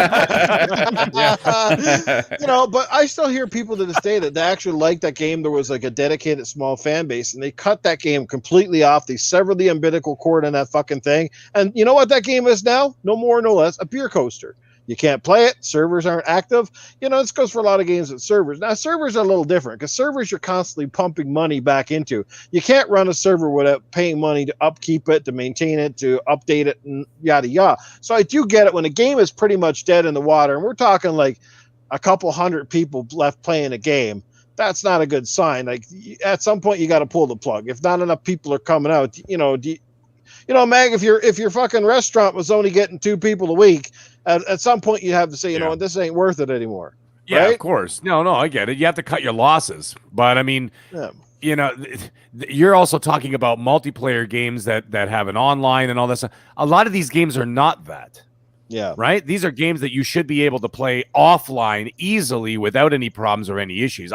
The only thing that I have a problem with, I don't have a problem with them cutting off the old stuff. But here's the thing. They're cutting it off, but just like Mav said, and you said, is that they not moving anything forward, though. Yeah. That's the thing. They're just cutting it off and be like, yeah, go fuck yourself. That's basically what they've done. Like, they're not saying, you know, like I could turn on my Xbox Series X and I could play Series X games. I could play Xbox One games. I could play 360 games, and I could play original Xbox games all on one box. Now, mind you, not every single title is there, but, you know, they work on that stuff. They're working on it. And it's very popular, and it's done very well for them. But, like, it's just like having a PC. Like a PC, you could play it. Yeah. I could play my games back from the PC Junior in 1982. Yeah. Okay, I could play it on a $5,000 gaming rig right now if I wanted to, because it's just there, right? It runs off DOS or whatever, you know, those old games. And that's fine. You could still do that there on a PC. Why is it different for a console? You know, console. Why is it different for Sony and Nintendo? Let's call a spade here. It's the 2 Japanese companies that are the problem. Okay? They got the shittiest online. Go ask anybody what it's like trying to add a friend on a Nintendo Switch. Jesus Christ, it's like a fucking nuclear launch code. You got to have 2 friends with 2 keys, And then you have to turn exactly in 3, 2, 1, and turn. Okay, enter your access code. Alpha Johnson Taylor 47956. And then there's 300 other fucking numbers. Why can't I think I had to just add- scan my birth certificate last time. Like, Jesus. Yeah, nice, right? Like, why can't I just, add like, Big Penis 420 or whatever the fuck your names are on Nintendo, right? Like, what the hell are they doing? And then same thing with Sony. Sony just keeps cutting it off and then moving forward, which is fine to move forward, but take stuff with you that people either A, already own, or B, would like to purchase. Because it's kind of crazy. Do you remember when the Wii first came out and they first had the Miis, the little characters, you made your own Mii character, and they would all come out into the screen. It's like, I feel like adding a friend would be easier that way, like looking for the Mii in the crowd, You actually have to go through the millions of people online and actually find the person. Yeah. Hey, I think you kind of look like my friend. Yeah. He's got the same glasses. Brown hair, green eyes. I'm trying to get your description now. His nose is a little pointy. I don't fucking know.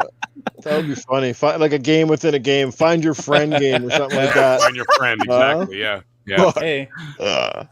Find your friend on the Nintendo Network. Oh, I found him already. I knew that was my friend because he's the tripod guy.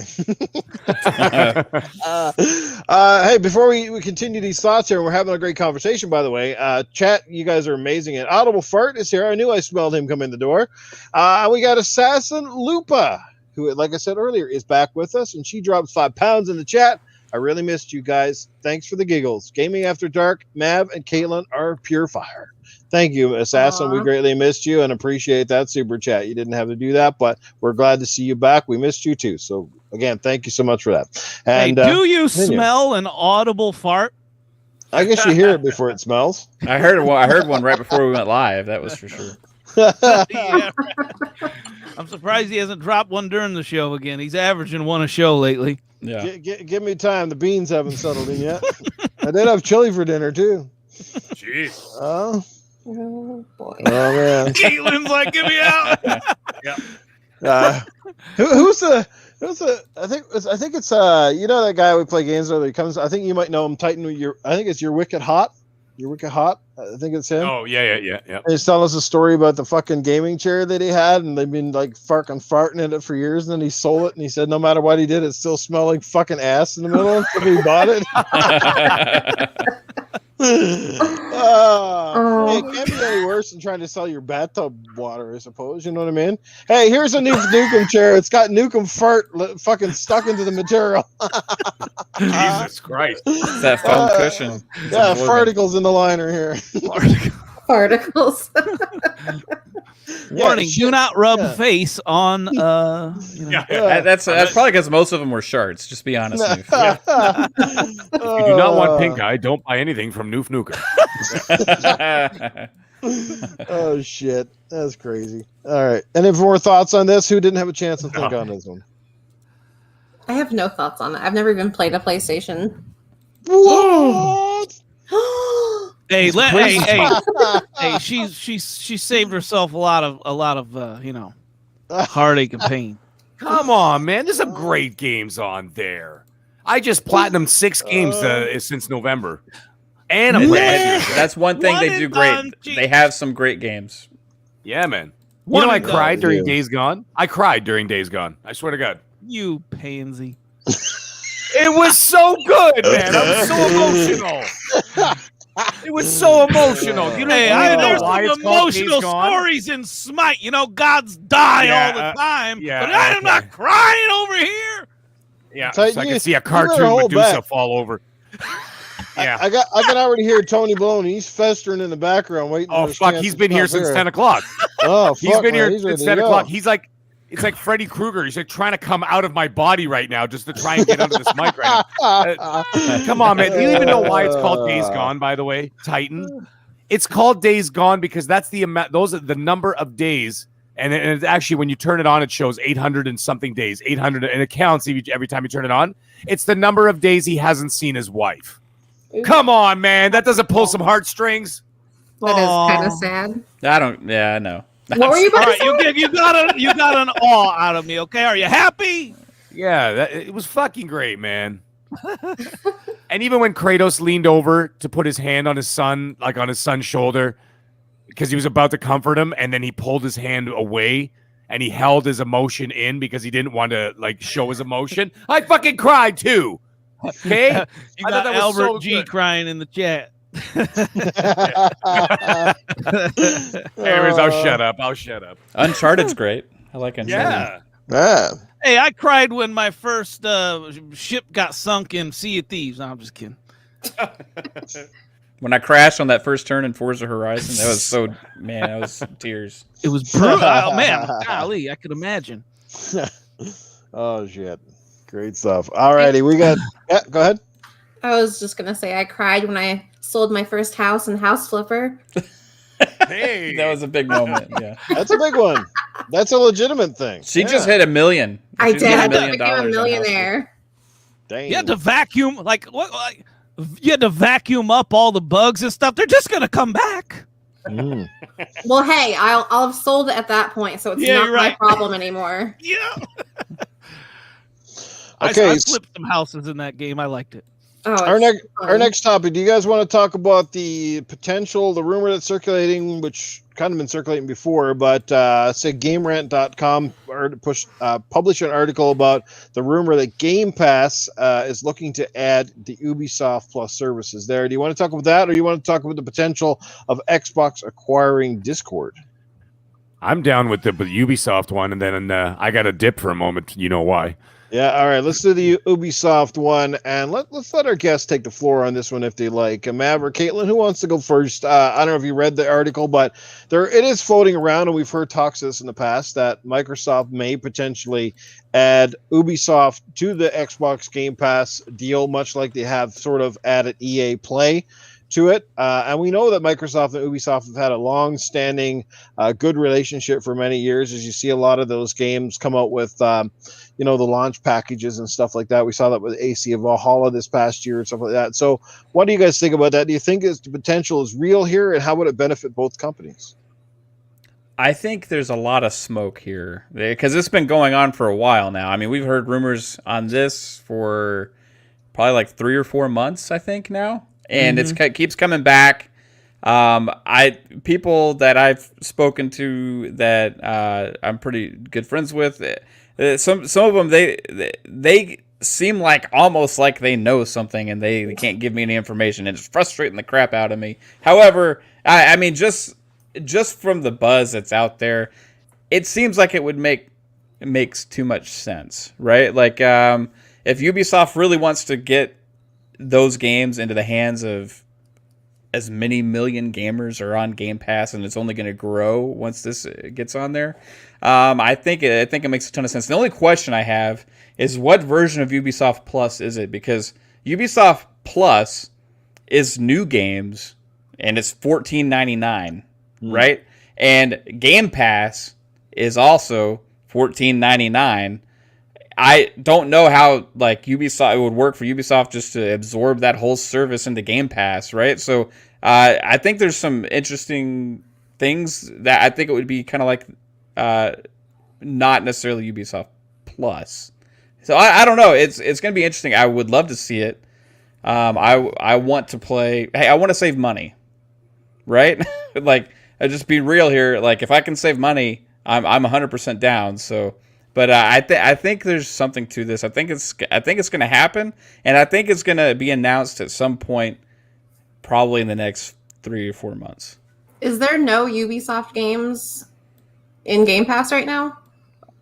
There are, yeah, but this is different. This is like Ubisoft's version of Game Pass, right? Oh, okay. Where like all or like EA Play, where all of the Ubisoft games live in this one service where. People have access to all of those, right? Whereas Game Pass has Ubisoft games come in and leave and come in and leave. You know, this would be all of them, like EA did with EA Play. So, yeah, it would be amazing. It could be too good to be true. I don't know if there's going to be tier options or if it's just going to be available as another option. Do you have to pay extra for? If it's absorbed into the amount that we already pay? If that's the case. then I don't see it being a full version of Ubisoft Plus, right? So Right. we'll see. I don't know. I have a feeling I know where this is going. Oh, sorry, Kaitlin, go ahead. Yeah. Oh no, I don't have anything else to say about it. Oh, okay. All right. I have a feeling, well, I've been hearing it for a long time. I've been hearing it since the fall that this was happening.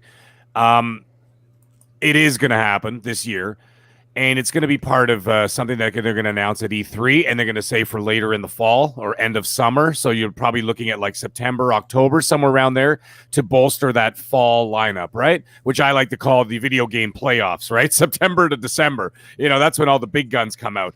And the thing is, though, Mav touched on something very important because there are tiers there. And not talking about my tears when I play a PlayStation game. Tears spelled with a Tiers for all of you in the chat. Anyways, the thing is, there are different tiers there because, yes, there is the one that you pay for and that you get day and date on new games. That's not going to happen. I think what they're going to be doing is they're going to do exactly what EA Play did. So you're going to be getting the quote, vault games, right? So you're going to get like Watch Dogs Legion will be in there day one. Right? Because it's already been out for a year, whatever. Once the games launch for like, let's say anywhere between 4 and 6 months, they will end up in Game Pass. Okay. But but for the 4 to 6 months buffer, that's where they're going to make up the majority of their actual sales, whether physical, whether digital, on all platforms, whether PC, whether Sony, even Nintendo. I don't even know. Are Ubisoft games on Nintendo? I don't even know that offhand, actually. And then, of course, on Xbox. Yeah, there's Ubisoft games on Nintendo. Okay, so there you go. Just put out Immortals Phoenix Rising and right, yeah. That's right. And for people like Noof who want to buy physical, right? So like those people can go out and buy those games or whatever.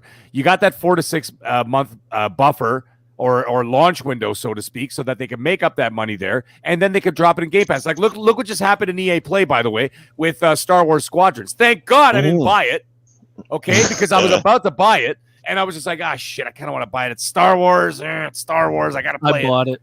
Yeah, well. I bought it. I didn't. Of course. And you know what? Boom. There it is. It's in Game Pass. Now I get to play it for free. Yep. Right? Because I'm dagger in my side. God damn. Right. I know. And I'm seeing you know what bothers me literally daily is Little Nightmares 2. Because I know that Little Nightmares 2 is going to show up in Game Pass. First of all, the first one was given away in Xbox Live Gold, games with gold, right? And then the second one is being marketed by Microsoft. You know that every single game that they've marketed has shown up in Game Pass, right? So you know Little Nightmares 2 is going to be the same thing. Anyways, back to Ubisoft. That's what I think they're going to be doing. They do have a great partnership together. They do work very well together. The rumors about Microsoft purchasing Ubisoft is unfounded. So what's going to happen is that Ubisoft's games are going to go into Game Pass as part of that service. You will not get day and date, but you will probably get deals on those games. And on top of it, like I said, 4 to 6 months, those games will end up on Game Pass under the Ubisoft banner. So now that you're going to have the Bethesda banner, you're going to have the Xbox banner, okay? You're going to have the third-party banner because, there's a bunch of third-party games in there, too, that just kind of randomly show up. Look at Outriders, for example, right? Then you're going to have Bethesda banner, the Xbox Game Studios banner. You're going to have the EA Play banner. And right next to that, the Ubisoft Play banner. Boom. That's what's going to happen. It is going to be unfucking stoppable. But anyways, I'm saying right now, 100% truth to this rumor. It is happening. Mag, I got to know, do we at least get a little redemption if Ubisoft goes into Game Pass and AC Valhalla eventually makes it into the service? Well, for me, it doesn't really make a difference because I bought AC Valhalla, but I buy all my Assassin's Creed games. Because I have a big collection. I mean, they're digital collections, but I have them there, right? So it doesn't matter. Well, you know why I'm bringing that up, right? Yeah. No. Well, because anyone that doesn't know, Mag is actually reincarnated because he actually died on a hill named Ubisoft Day and Date on Game Pass Hill. That was the hill that I died on. That's right. I said I died on this hill. I planted my flag and I said that AC Valhalla was coming day one in Game Pass as part of the launch of the Series X. I was 100% wrong. Now, that was just from me, though, okay? That didn't come from anybody else. The Ubisoft thing I've heard from several other very well-trusted people. And, of course, I will not name those people, okay? But they've all told me the exact same thing, that this is going down. So, and then other ones who actually kind of talk about it on their shows and they know they're just playing coy, and we know who they are. You know, some of those guys, the bigger guys, Xbox community guys, they know what's going on. And they're playing coy with the whole thing. They know what's going down. But anyways, yes, I'm excited for the whole thing. So I think it's a great move. They have one hell of a great backlog. It'll be really good for like the Rainbow Six community. I mean, I know they're doing fine without Game Pass. Like, let's get real. But I mean, at the same time, you know, they can also use it. And that's the other thing. That's another thing. I want to touch on this quickly. They use Game Pass to basically study and see what kind of engagement they get on any of their franchises, and that gives them a good idea of what they like to work on. It's almost like a testing ground, right? So they can see what they can work on moving forward. Like, let's say, for example, you know, when Ubisoft does this and they drop all their Splinter Cells in there, and then Microsoft, through their magic and wizardry, okay, they all go to 4K, auto HDR, 60 FPS on like games like Splinter Cell. And they put all the Splinter Cell games in there. And all of a sudden, Splinter Cell takes off in Game Pass. 8 million concurrent players are now currently playing, you know, or concurrent, that's what it means. Players are playing Splinter Cell right now. That is a litmus test for Ubisoft to say, guys, it's getting major attention. Maybe we should fast track that Splinter Cell that we've had on the back burner for 8 years. Please, God, make it happen. Please. Yeah, like you see what I'm getting at? It's a litmus test. And that's great because, you know, Game Pass keeps growing. Right now it's 20 million. Next year it'll be 25, 30 million. I mean, you don't know how fast it's going to grow. Look at Disney Plus, exploded to 100 million in half the time that they projected, right? And so, like, you know, like Game Pass could shoot up to 25, 30, even 40 million. Who the hell knows, right? You don't know. You know, so anyways, that's what I think. So I think that Ubisoft will use this as, like I said, a testing ground for a lot of their older franchises to see which ones that they could bring back based on popularity and engagement. I think it's a great idea. My thing is, there's a lot of questions that kind of have to be answered, and I don't frankly know how Xbox got, you know, what they have into Game Pass. You know, that right now, I don't know how they got EA Play in there. That alone, without raising the price, is kind of jaw-dropping to me. But if they could pull off another miracle with this Ubisoft deal and not raise the price, that would, because I feel like raising the price would be a misstep with this Game Pass, right? Don't throw so much crap in there that's going to raise the price. That I don't think you can do. You need to make this right, because this whole thing is about being affordable. Okay, now don't go overboard with that value, right? Like if we're going to add all these Ubisoft games, don't let it raise the price, because then you're cutting out that lower player base. You're like, all right, now it goes up to $20 a month or $25 a month, and you're gonna lose, you know, these people that you're gaining right now. What do you think about that, Noof? I 100% agree with you on this one, Titan. You're absolutely right, because it's all about value. You know, we've seen the backlash that Netflix has started to get. You know, that was their mantra when they first came out. Oh, watch all these movies for this low price. And you know what? While they're still low price, don't get me wrong, it's gone up quite a bit in just the last couple of years. And yes, they're trying to justify it because we added content. Well, what do you think Xbox is doing? Adding content. Eventually, somebody's going to pay for it, you know? And I know a big part of it is they're adding the content to keep not only just draw new fans, but to keep the ones that they have invested. And that's the biggest thing. It's easier to get people in than it is to keep people in. That's a guarantee. And you see that with every type of service. People will buy a service, or you see this with all these subscription services now. People will get Disney just to watch a certain movie, and then they're done with it. They'll get rid of it. Same thing with gaming services. So that's the trick here with Microsoft and what they're doing, right, is to keep people invested. So I get it. They have a great relationship. I think there could be, like you said, there's smoke, there's fire. Having more of their catalog in there. But, you know, what I could definitely see Microsoft is having as well is possibly doing a tiered system of Xbox Game Pass, where they have a tier, like it's kind of like they do just Game Pass. They have their Game Pass Ultimate, and then they can have the Game Pass say with certain features. So if you do pay an extra $2 per month if you like Ubisoft, or you're paying an extra $2 or $3 if you like EA, you know, that sort of thing. So you kind of get to pick which service applies to you, because not everybody likes EA games, or not everybody likes Ubisoft games. So you know, I think as long, like I said, we've always said that as long as there's choice, then gamers aren't really out anything. But again, you're totally right. right, Titan. Right now, the big focus for Xbox is to add value, but not raise the price, especially for the short term, because you want to get your numbers there. You want to spread the word and get people talking about your service. The last thing you need is bad press and people going, oh my God, like this thing is expensive now. Might as well just go buy my games, because now we're like 25 and it's 30. So where does it stop? Right? And we already seen how much backlash they took when they said that Xbox Live Gold might go up. Holy hell. Thank you. So that's what I was going to say, Noof. I said that's exactly what I was going to say. I said, listen, their ear is to the ground. They're not going to jack the price like that, because you saw the backlash of, like we just said, and the 2 podcasts we did when they raised the Xbox Live Gold thing. To be fair on that, though, that's something that should be free to begin with. So that's one of the reasons, I think Game Pass is so much crazy value. Over time, we're going to see a couple little price increases. There will be increases 100%. Right, incremental. But like what they did with the Xbox Live Gold, doubling the price on something that people have been arguing should not even exist. It was Microsoft's ear is to the ground. They listen to these shows. They have a feel for the community. They know what's going on. They know exactly what's going down. Yes, incremental increases in price is inevitable. Yeah. Okay, right. Just like everything, for Christ's sake. Like, you can go get a Big Mac combo 15 years ago, it's $5. Yeah. And then all of a sudden now it's like, you might as well just go to a sit-down restaurant. It's the same price. Well, you know what I'm saying? The best thing that's going to happen for Game Pass is watching physical games go up in price, because the more the physical goes up, the better, the more attractive Game Pass keeps getting.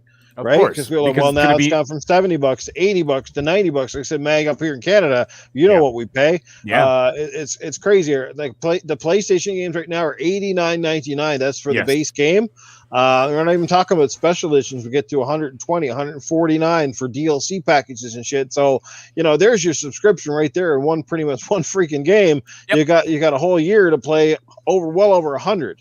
400 now, by the way. Yeah. They just got to be careful what they do. They got to ease into this, and they need to make sure that they're keeping the pulse and the heartbeat of the gaming community, because, like I said, they don't need bad press right now more than any time ever. They're riding a really good high. They are. They have to make sure they kind of keep that level, because if they want this ecosystem to thrive and they want people to jump in, again, it's easy to jump in when the water is warm, but boy, they can cool it off real quick when they start going, Game Pass is now $24.99 a month or some crazy crap like that. So And I gotta shout out Psychonauts in the chat too, because he mentioned the tiers thing as well in the chat, and just like you did, Noof, and not only you guys hear it, but I've heard that more than a few times. I've read that a lot of times on Twitter too as well, and the thing is, I don't care for that either. I don't care for this tiered system, because that's not inclusive. And that's not what Xbox has been about. They are all about inclusivity.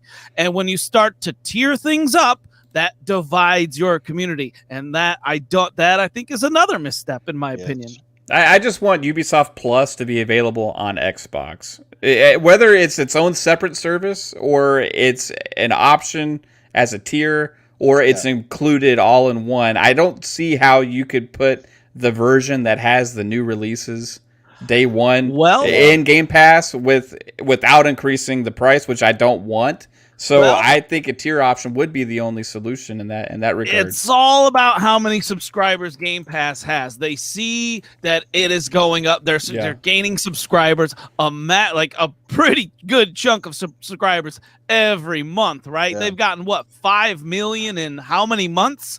So that's maybe the bigger question even is, how many subscribers does Ubisoft Plus currently have? Are they succeeding, or are they not? Right? Yeah, because what are they earning on that? And if Xbox can match that, no problem. Because that guarantee Ubisoft Plus doesn't have goddamn 20 million subscribers. No way. Mm-hmm. That's a good. I wonder if I could look that. I'm gonna look that up real quick. I tried to. I can't find anything. Well, while you're looking all that stuff up, let's catch up with the super chats here before they scroll on by. We got a great one coming in for Brian. I think it's Brian L. Brian I. Brian, thank you. He drops $20 in the super chat. Is it possible to wake Arnold up? I need some tips on being a ladies' man, trying to increase the snatch percentage. It sounds like he wants Arnold to win. Arnold, can you help this man out?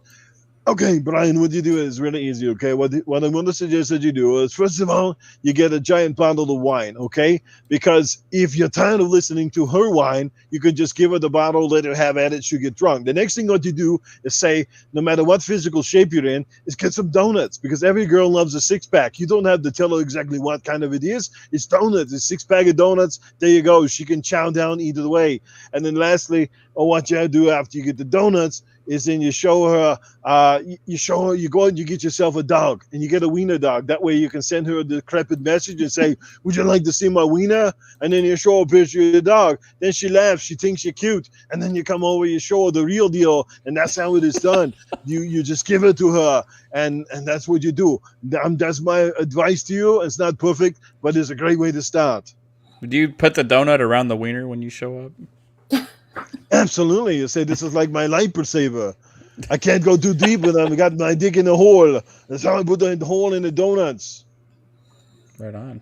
I just put in the chat. I bet Ubisoft has less than 200,000 subs. I don't know anyone subscribed to that service, and I know hardcore gamers, and I know casual gamers are not subscribing to Ubisoft Plus. I can tell you, I wouldn't subscribe to that service for $14.99 a month myself. Even with all the games day one, it's just when it's exclusively one publisher, the value just plummets for me. I did do EA Play on Xbox before because I got the discount on the EA games and like any of the DLC, and plus it was like $30 for a year.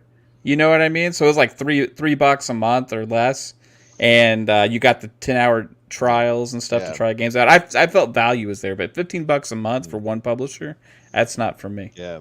Hey, the doctor how many shows, months? How many games are you like? You're not getting new games. Very many new games every other. 100%. Another super chat. This one coming in for a good friend, the doctor, and oddly enough, he gives us $1.99, but there's no weird comment about bungholes. Doctor, we're disappointed. You're letting us down.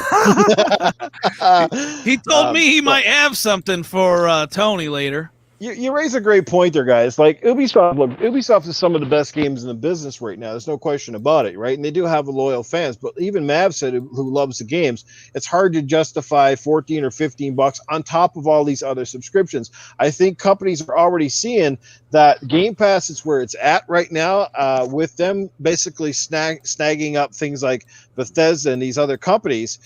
It's scary to everybody because it means Microsoft has got the de facto service right now. They've got serious clout. It's not only their games, but it's other games, and people want to be a part of Game Pass. With people buying into Game Pass, that's more eyes. That's more microtransactions. We've already heard indie developers say that they had trouble selling their games, but now they're getting tons of views, people trying their games that never did before. They're investing in those games by buying microtransactions, whether it's a $1.99 shirt or $5 for this, $6 for that. They're making money. And on top of that, don't think that Microsoft just throws people into Game Pass for free. Like, they're paying these guys to come into Game Pass. So right up front, they're getting a chunk of money. Then they're making money back by selling games through the service or getting a chunk, sort of a royalty, I'm sure, somewhere along the line for the subscription.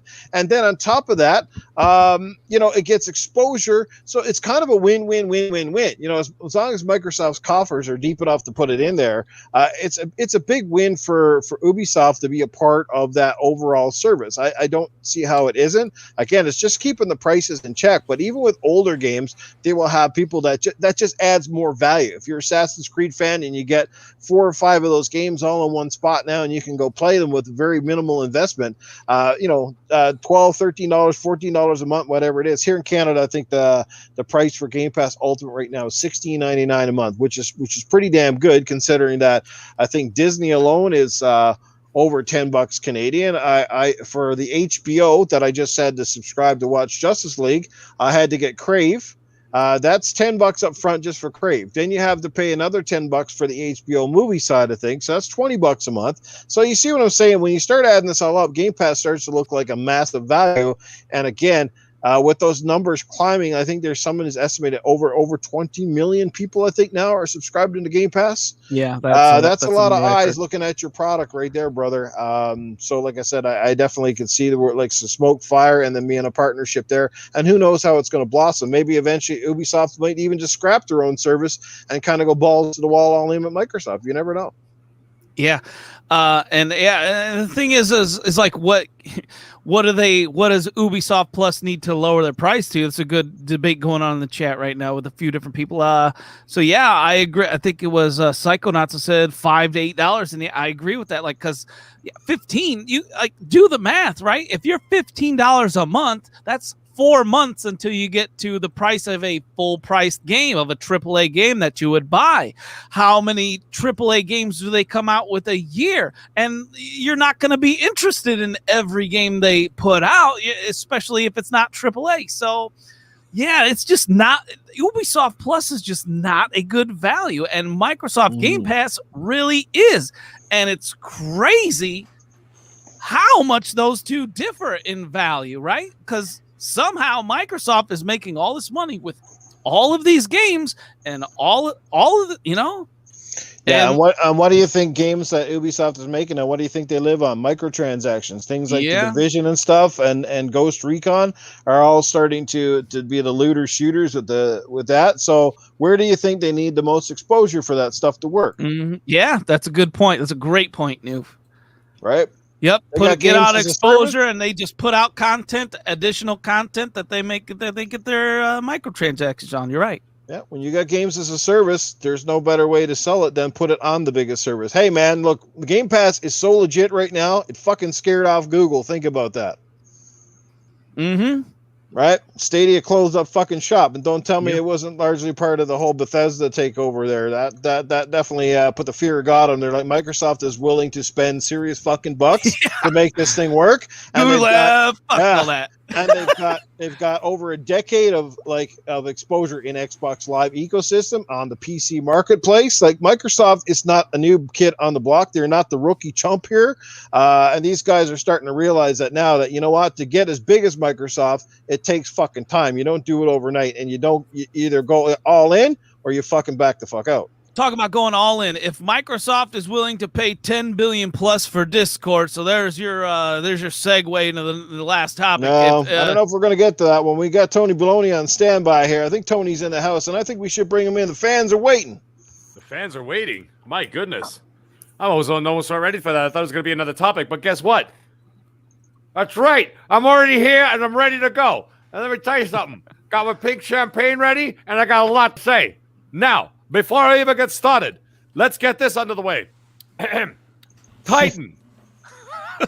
Hey, get the cock out of your mouth before you start talking on the mic next time. Titan. All right. This goes back to the beginning of the show. When Noof introduces you, just say hello and move on. Okay? No one needs to hear, literally no one needs to hear your verbal diarrhea. Like he goes, introducing is Titan Drago. Yeah, well, I think PlayStation sucks, and I think PlayStation everything. Just say hello and shut the fuck up. And then let's get on to the next person. Jesus Christ. Mav, by the way, you're not off the hook, buddy. By the way, Kaitlin, you're wonderful. Love you. I think you're great. Thank you. I'm sorry. I got nothing bad to say about you. And it's not because you're a lady. You just happen to be a really nice person. Mav, I got a problem with you, though. Yes, Change sir. your goddamn name. And I'll tell you why. Every time Noof or Boom says Mav, I jump out of my chair because I think he's talking about Mag. Okay? Okay. It's ridiculous. Change your name to something else, like, I don't know, like Fun Speculation Unicorn or something. I don't know. Whatever how you want to call yourself, just call yourself that. That's the new Mav gamer tag. and Mag are too similar. It's ridiculous. Now, How about Titan. Fun Speculation? You are older, so you were first. I see. Now, Titan. Mag, should I change my outro to goodbye? Yeah, that actually would be really nice. The numbers would go up. Anyhow, like I said, Titan. We were talking about Justice League and you don't like slow motion. Well, guess what, Titan? Get used to it because your brain moves in slow motion 24/7. Okay? So you must be enjoying these Snyder things. It must look like normal to you. That's the way I see it. Utterly ridiculous. Now that I got that out of my system, does anybody have any questions for the mighty Tony Baloney? We should let our guests have a question for you. I'm sure they got one. They don't know you as well as we do. Kaitlin, Mav, you got something for Oh this boy, man? I'm gonna have to think. What the hell's wrong with you? What the hell's wrong with me? I was born this way. There's something wrong with the rest of the world. I'm the only normal person here. Okay, let me tell you something. In the world of the blind, the one-eyed man is king. He's got Titan Drago driving him there crazy you go. every week. Where do you hail from? Sorry? I'm hearing some East Coast there. No, there's no East Coast. There's no West Coast. There's no anything. There's no drama over here. No one's shooting Biggie. No one's shooting Tupac. Right? Well, I got to know, Tiny, because I've been dying to ask this for weeks and kind of slipped my mind. A lot of things slip my mind these days, except for farts. But yeah, what about that? What's in that pipe, man? Like, what's up with that? Didn't pipes go out like 40 years ago? 40 years ago, I live in the 70s in my head. This is not 2021. It's 1974 right now for me. I don't know what you're talking about.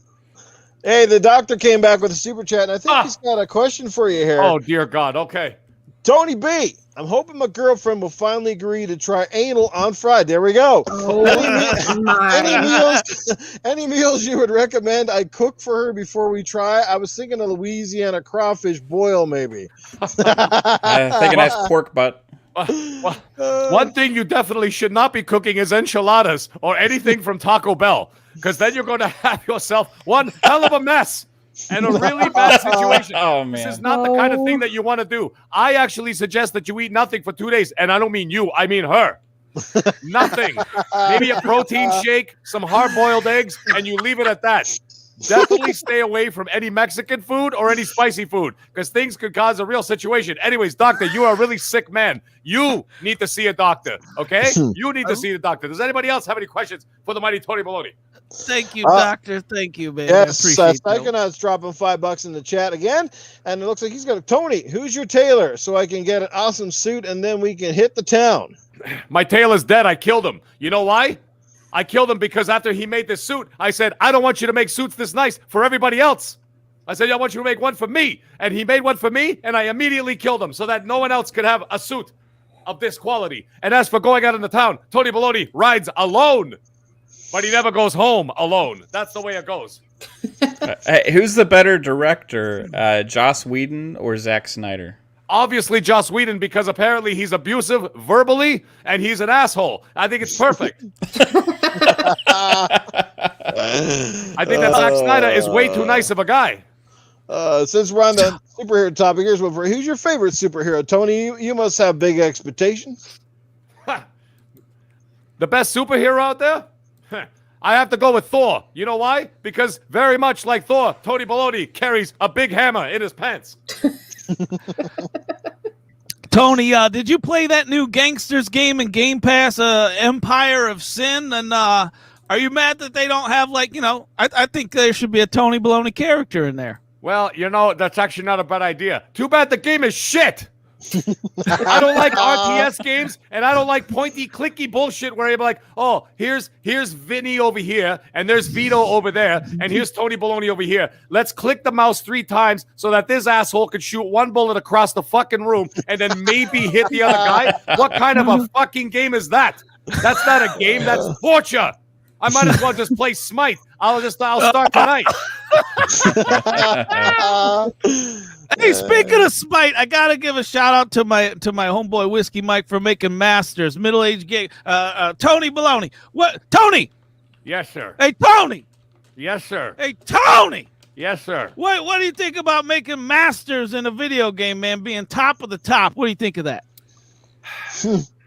Whiskey Mike, let me tell you something. You must drink a lot of whiskey in order to spend that much time playing Smite, because there's no way I could stomach sitting through that jarble and that garbage for that long. But you know what? I got to commend you, man. You got balls bigger than anybody else I know to have to sit there and play with this schmuck Titan every week and then sit there and play on a game that is absolute fucking trash. It's unbelievable. Why don't you guys become masters in Empire of Sin? That's the next one. Any other good. stupid questions? Do you like I'm bologna? out of them. Oh, go ahead, Kaitlin. Do you like bologna? Do I like bologna? Absolutely not. Bologna is white people cold cuts. Okay? That's white people cold cuts. Let me tell you something. It's only prosciutto. It's sopressata. It's salami. Okay? It's capicolo. Bologna. Bologna is for Jim Johnson. Okay? And his kid. He puts a slice of square fucking cheese, a piece of bologna, a couple of pieces of Wonder Bread, and they call that a fucking dinner. Ridiculous. Oh, fuck. Oh, All right. That's good. Well, thank you That's very fucking much, good. everybody. Tony Baloney will be signing off for another week. But anyways, stay tuned next week for more ridiculous things. And don't worry, guys. Titan is going to fuck up lots this week. I'll have lots to say. All right, the amazing Tony Baloney 5-4. Holy fuck, him and Arnold just killing it here tonight, guys. Unbelievable stuff. Like I said, we have one more topic if you guys want to get into it. I know we're hitting that 2-hour mark, and this next one could be a little bit on the big side. So yes or no? Do we just leave it? She's used to being things on the big side, so I think it's okay. Yeah, I will have to run this evening, folks. Yeah, okay. I won't be able to stay for another one. Yeah, so we're just gonna leave it. Maybe we'll come back and talk about it next week. We're gonna end the show on a high note and get out of here and let everybody go. Might be more news on it by next week too. Yeah, we might know a bit more. It's again, this is possibility that Microsoft buys Discord. Like so, we can come back. There's going to be everybody in the world is going to be talking about it. But in the meantime, we want to thank our amazing chat. You guys were awesome. I think we had another great turnout, and I think it might have been a record super chat night tonight. Holy Toledo, they were coming fast and furious. Psychonauts and Doggy Dog, they were going back and forth with these things. Cool stuff. Great people in the chat, and we had some new people. I know I saw Arsonist in here earlier. Arsonist, I think might be new, so thank you for stopping by, checking out the show. Cerebral Paul is here. Look at that. He came in just before the show ended. Too bad he didn't come in just when Tony Baloney popped on, and maybe Tony Baloney would have had a few things to say about him. Spider-Man's still swinging out with us. Good stuff there. Infinite's been here. Iceman, Assassin Lupa, Hellboy, Pong Soul, Pure Flack Monkey, Joe Dunmore, Deck, Albert G. We got Spatan 13. What's going on? Man, we got some new people. Kylo Milo, Isaiah YT. What's going on? Kylo Milo's my brother. He just changed Kylo his Milo. name. Nice. He went he was the Dot. The Dot. There we go. Right on. Crispy Rambo is here. What's going on, Crispy?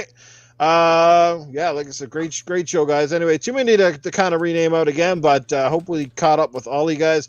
Iceman dropping another $5 before we leave, and he says, just because. Wow, how about that? Thanks, Iceman. You are the best, man. Appreciate it. Rick Payne, what's going up, brother? How you doing? All right, let's get out of here. Timothy Dixon. Timothy's been a stalwart. It's been here since day one, minute one. Let me tell you. Thanks, guys. But anyway, let's let our guests get out of here. We will start with, let's let Kaitlin say her piece. Kaitlin, let people know where they can check out your content, your podcast, all that good stuff. Like I said, you and Meg, you and Meg. You see what I'm talking about? You see what happens? Oh, fuck. Just call me Fun Speculation Unicorn. There we go. You got a new name. But you guys make a great tandem, obviously not only on podcasts, but to go out and play Halo and stuff like that. You guys are a lot of fun. So let people know what's happening in your world, to let people know where they can catch up with you. Yes, thank you so much for having me. I really appreciate it. I appreciate everybody in the chat. I loved seeing our Xbox Ultimate crew in there. Thank you for the support.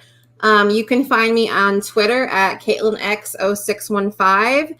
And you can find me every Friday on the Xbox Ultimate Podcast at 9 p.m. Eastern. And that is on the Fun Speculation YouTube channel. There you go. Look at that. She's on point, isn't she? Huh? She don't beat Always. around the bush, but maybe Mav does. No bush. No bush. Look at that. Clean field. All right, Mav, have at her, man.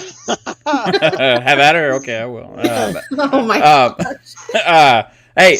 So you can check us out on the Fun Speculation YouTube channel, as you just said, Xbox Ultimate, Friday nights, 9 p.m. Eastern. Also, Fun Pop is on Thursday nights at 9:30. That's Marvel DC movies, TV shows, comics, video games, and more. And we have Psychonauts and 3-Bit on there. That's, again, Thursday night at 9:30. Follow me on Twitter, Fun Speculation. Xbox, Mav, space 7. And we do Halo, like Noof said, Friday nights after our podcast. It's a lot of fun, just hanging out with everybody. I appreciate it, Noof, for you letting us come onto your show. It was a ton of fun. Mag, Titan, you guys are freaking awesome. I love hanging out with you guys, and I hope to do it again some other time.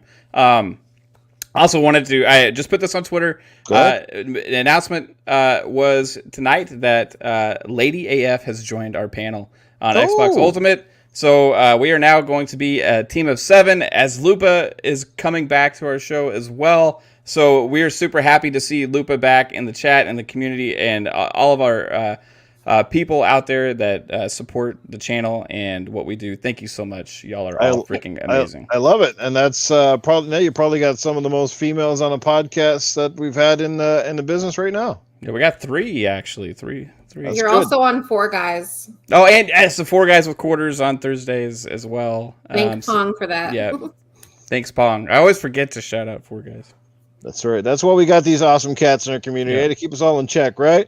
We got Dreadpool dropping $4.20 in the super chat before he goes. This one is for Doggy Dog. Nice. Hey. Thanks, Dread. Dread's a good friend of the show. Yes, indeed. So thanks, Dread. Glad you could be here. Good stuff, guys. And let's get over to the middle-aged game guy. You guys know him. And Meg, let people know where they can catch you when you're not on this fantastic podcast. Well, guys, it was a pleasure as always. Unicorn, you were awesome tonight. Kaitlin, you were great. Noof, Titan, you guys are awesome as always. And chat, you guys are so supportive and so amazing. Absolutely love every single one of you guys. You guys are like one big family to us. Anyways, you can follow me on Twitter at the Middle Age Game Guy. That's with a GY at the end, of course.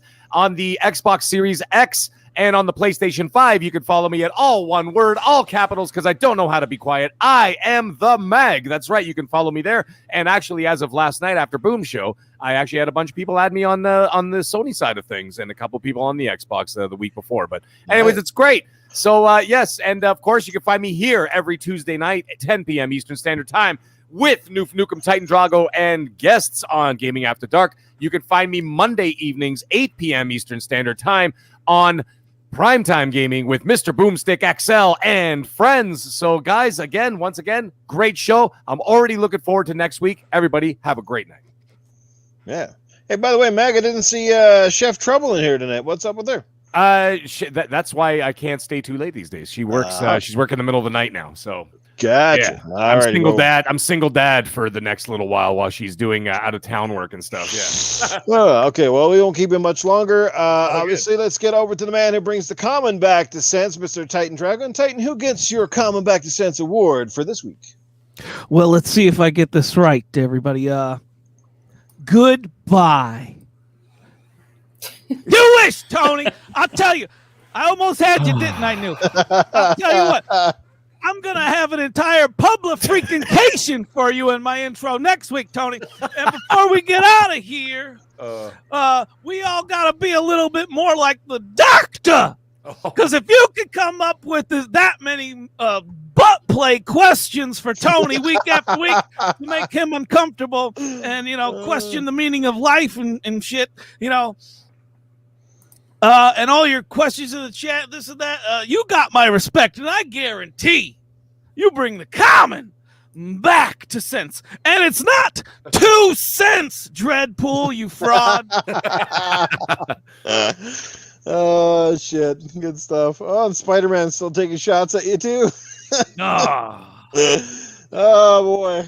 Titan takes more shots than Rocky Balboa. Huh? Good shots, so you're right. Indeed. I got body blown tonight. Yep. And guys, you know where to find me. Always in the gutter. Yes, it's Mr. Boom Boom Kaboom leaving the room here for another week. Your chat's awesome. Panel has been fantastic, and our guests were on point. And we're going to have those guys back here in the future soon. I guarantee it. So I wish them all the best with their podcast and everything they're doing. Again, we got a great community. Glad to be a part of it. And if you guys didn't catch the announcement before, first Sunday of May, I will have a new podcast for you. An all PG-based podcast. So I'm sorry, guys. Going to let you down. There won't be no chills is going to be put in the freezer for that particular podcast. It's going to be an all ages one. It's going to be a lot of positivity, a lot of fun. Got a great crew lined up. A couple of people you may know, some you may not, but I think we got a good crew and it's going to be a lot of fun. And I look forward to introducing that to you here real soon. But anyway, to all you chat, you guys are amazing. Have yourselves a great night. We'll catch you guys next Tuesday.